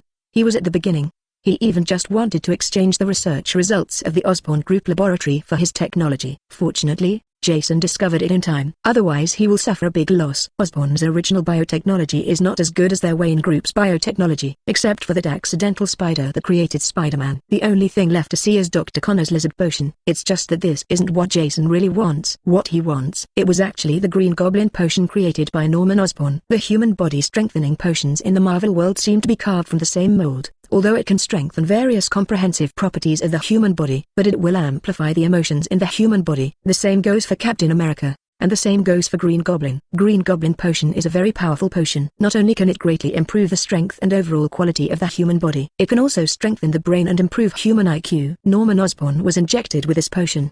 He was indeed cured of a family genetic disease and became smarter, but the negative emotions in the body are also amplified. Eventually the Green Goblin personality was formed, and swallowed up the main personality. But apart from that, the Green Goblin potion is almost the same as the Super Soldier Serum without any drawbacks. This is exactly what Jason wants. Anyway, he didn't intend to use this thing on himself. The armor has no personality at all. Naturally, there is no mention of side effects. For him, Green Goblin potion is the perfect potion, as long as it can be combined with Extremis. The strength of his biological armor can definitely be greatly improved. Thinking of this, Jason even laughed out loud. "Mr. Jason, what are you laughing at?" Norman Osborn said while suppressing his anger. He had already suffered a loss in the transaction. He handed over the half-completed Green Goblin potion. Now that Jason was still smiling so happily in front of him, he was naturally very annoyed. "Nothing, Mr. Osborn. I remembered something happy." A bewildered smile appeared on Jason's face. This made Norman Osborn even more annoyed. He said in a very stiff tone, "Since there is nothing else, I won't keep Mr. Jason here as a guest. As for Dr. Connors, you can contact him yourself." Jason looked at the old man Norman Osborn with an ugly expression. "It's like someone in the family dies." He had no intention of continuing the conversation with this sinister old man. "Then I'll take my leave, Mr. Osborn. A pleasure to work with," Jason said again. Norman Osborn looked like he wanted to beat him to death. "Don't even bother to say a kind word." Jason wasn't impressed either. This old fox was blackmailed by him. "I'm probably not in a good mood." "He won't be annoying anymore," said 2 sentences. Jason left directly from the Osborn building. Except for the Osborn building, Jason spoke to Skynet. "Skynet, have you contacted Dr. Connors?" "How did he say?" "Dr. Connors has agreed to your request for a meeting and agreed to meet at a coffee shop on 5th Avenue. Skynet reports meticulously." Jason nodded when he heard this. This was not unexpected at all. It was perfectly normal for Connors to say yes. Since breaking an arm, Connors seemed to be in a daze, has been researching limb regeneration technology. "Although to a certain extent I want to benefit the disabled, but most of the reasons are for myself." And his research in this area has been very in-depth. If it weren't for Norman Osborn's sudden change of temperament at the end, to fund his laboratory, he might actually be able to develop the perfect limb regeneration potion. But without the support of Osborn Group. Connors is also a clever woman. Scientific research is inherently a money-burning activity. There is not enough financial support. Plus originally eager for quick results. It is not surprising that Connors developed a half-finished potion and transformed into a city lizard. It can only be considered that he was unlucky. Shaked his head. Jason got into his Rolls-Royce and walked towards the agreed-upon cafe. A few minutes of work. Jason arrived at the cafe they had agreed upon. To avoid trouble, he directly booked this cafe. Therefore, Dr. Connors was the only one in the empty cafe. Connors looked suave. There is a pair of gold-rimmed glasses on the bridge of his nose, and his hair is well taken care of. Looks like an intellectual. Only the empty white sleeve hanging next to it. It gave him an aura of decadence. Jason glanced at him and walked up directly. "Hello, Dr. Connors. Are you Mr. Jason?" Connors glanced at Jason in disbelief. Although Jason is growing up very fast now, he is almost as tall as an adult, but the childish look on his face still betrayed his age. "Yes, I'm Jason Wayne." Jason shook hands generously and sat across from Connors. Connors glanced at Jason again, said a little embarrassed, "I didn't expect Mr. Jason to be so young." "You're really young and promising," as if realizing something, Dr. Connors added again. Hearing this, Jason smiled. Compared to an old fox like Norman Osborn, Dr. Connors is undoubtedly much easier to deal with. Whatever is on your mind is shown on your face and you can see it at a glance. Very naive. After drinking a cup of coffee brought by his subordinates, Jason smiled and said, "Dr. Connors, since you are here, you should have some ideas about our Wayne Group's proposal." Hearing this, Connors smiled bitterly. Mr. Jason misunderstood. "The terms offered by Wayne Group are indeed very generous, but I'm afraid I can't go." "Oh, why is that?" When Jason heard this, instead of being angry, a trace of appreciation flashed across his face. He didn't let Skynet tell Connors his final trump card. Instead, they only offered generous benefits. As long as Connors arrives at Wayne Group, he will have access to a large biological laboratory, take full charge of, sufficient annual funding. He said he did this just to test Connors' character. Although in various film and television works, Dr. Connors, who has not transformed, is a very gentle and kind person. Apart from being a bit obsessed with research, there are no other shortcomings at all. But Jason was still a little worried. Film and television works are film and television works after all. He wants to hand over such a big base to Connors. A lot of confidential information will also be revealed. Connors without looking into it. How could he be relieved? Chapter 50, Skills that Superiors Must Master. Please order in full. Please customize. Connors has always considered himself a grateful person. Although at the beginning, the treatment given by Wayne Group really made him very excited. But when I thought about being favored by Norman Osborn, he felt guilty for himself. So he decided to continue working at Osborn Group. It's just that YN Group gave such excellent treatment. Of course he wanted to thank you, Mr. Jason. Thank you very much for the Wayne Group's appreciation. But Mr. Osborn is very much indebted to me. I'm sorry I can't work at Wayne Group. After saying that, Ness became calmer. Looking directly at Jason, the hesitation and uncertainty disappeared from his face. Hearing him say this, Jason's face was full of appreciation. It's really hard to find someone as honest and easy to deceive as Connors. He didn't even think about it. Without the permission of Norman Osborn, that 5 or 60-year-old fox, how could the Osborn Group cut off the supply of resources to his laboratory? Even if it is like this, Connors was still full of gratitude and didn't complain at all. I have to say, Connors is a good comrade. Dr. Connors, it doesn't have to be this way. I know that Mr. Osborne is very kind to you, but you don't have to worry. I've talked to Mr. Osborne. You can feel free to come and work at Wayne Group. Jason smiled and said, "Are you telling the truth?" Connors said with some doubt. "Definitely true. Not only that, can I also give you something that the Osborne Group cannot give you?" Jason smiled and said. Hearing this, Connors' face was full of suspicion. The conditions that Wayne Group can provide are already excellent in his opinion. He couldn't figure it out. What other conditions can Wayne Group offer? Jason looked at Connors, who was full of doubts, and said calmly, "Dr. Connors is currently studying genetic modification, right? By combining genes from other organisms to change the replication and division of human cells and achieve the purpose of reborn broken limbs." "That's right," Connors admitted without hesitation. His research direction can be known with just a little investigation. There is nothing to keep secret. What really needs to be kept secret is how this process is carried out. Genetic modification is not that easy. The human genetic chain is very complex. A slight mistake may cause genetic collapse. He is not afraid that his experimental results will be leaked. Hearing this, a confident smile appeared on Jason's face. "That's just right. Our Wayne Group also has such research, and it's getting to the point where it can be exploited," Jason said with a smile. "This is impossible," Connors said decisively. "There is no first place in literature and no second place in military service. Every scientist is proud." Although Dr. Connors seems gentle, he is also very proud of his professional field. "How can it be?" Jason asked rhetorically. Before Connors could speak, Jason spoke again. "Let's not talk about our Wayne Group. Let's talk about Dr. Zhao Hailan from. There is also research in this area and preliminary results have been achieved." Dr. Zhao Hailan is the woman who was given the Ultramade body by Women's Federation No. 2 Middle School. She also has in-depth research on the rebirth of the human body. Reborn a broken limb is also very easy. However, this will take a few years. But so far, the results she has achieved are enough to convince Connors. At present, Comrade Connors' experiments only exist in theory. None of the experiments on mice was successful. I heard Jason say this. Connors fell silent for a moment. He is not a fool either. He had seen relevant research by Dr. Zhao Hailan. It can be seen that she is heading in the right direction. As long as we can continue to research, we can really develop the technology to achieve broken limb reborn. After thinking for a while, Connors sighed and said, "In that case, why does Mr. Jason pay a lot of money to invite me? If your company's technology can already be applied to the human body, my skills are completely useless." Connors' tone was full of frustration. "It doesn't feel good to be defeated by someone in the field you are best at." Jason looked at the frustrated Connors and smiled again. "Dr. Connors, what you said is wrong. Although our company's technology is very mature, it is not perfect. There's still a lot of room for improvement. And I think Dr. Connors' research fields is very promising. If Dr. Connors can join us at Wayne Group, we don't just let you have the lab to yourself, and we can share our research results." Connors was shocked when he heard this. "Mr. Jason, are you telling the truth?" "You're not kidding." "Definitely," Jason said without hesitation. "Why?" "Mr. Jason, your conditions are too advantageous," Connors said hesitantly. "Dr. Connors, don't belittle yourself. Your research results are much more valuable than imagined," Jason said in a faint tone. "Genetic modification is a very promising direction. What hinders the development of this discipline is not actually technological factors, but the ethical factor. This has prevented human body modification from developing." But Jason never wanted to develop body modification. The human body is so fragile. Physical combat effectiveness ranks last in nature. Why does he want to modify the human body? Doesn't he transform animals? That guy Thanos can use biomorphs. Why can't he? Moreover, that's not all Connors is good for. It can also help him transform his armor. All he paid was an inconspicuous technology and a little money. That would get Connors away. He made a lot of money. Hearing what Jason said, Connors was also very moved. "Mr. Jason, 3.9. You don't have to do this, Dr. Connors. We at Wayne Group attach great importance to talents. If Dr. Connors is worried about Mr. Osborne, he has no need to worry. We at Wayne Group have paid enough. As long as Dr. Connors is willing, he can leave directly," Jason said, pretending to be noble. Shamelessly, he described his transaction with the Osborne Group as paying a huge price for Connors. A compulsory lesson for those in power is to tell lies with their eyes open.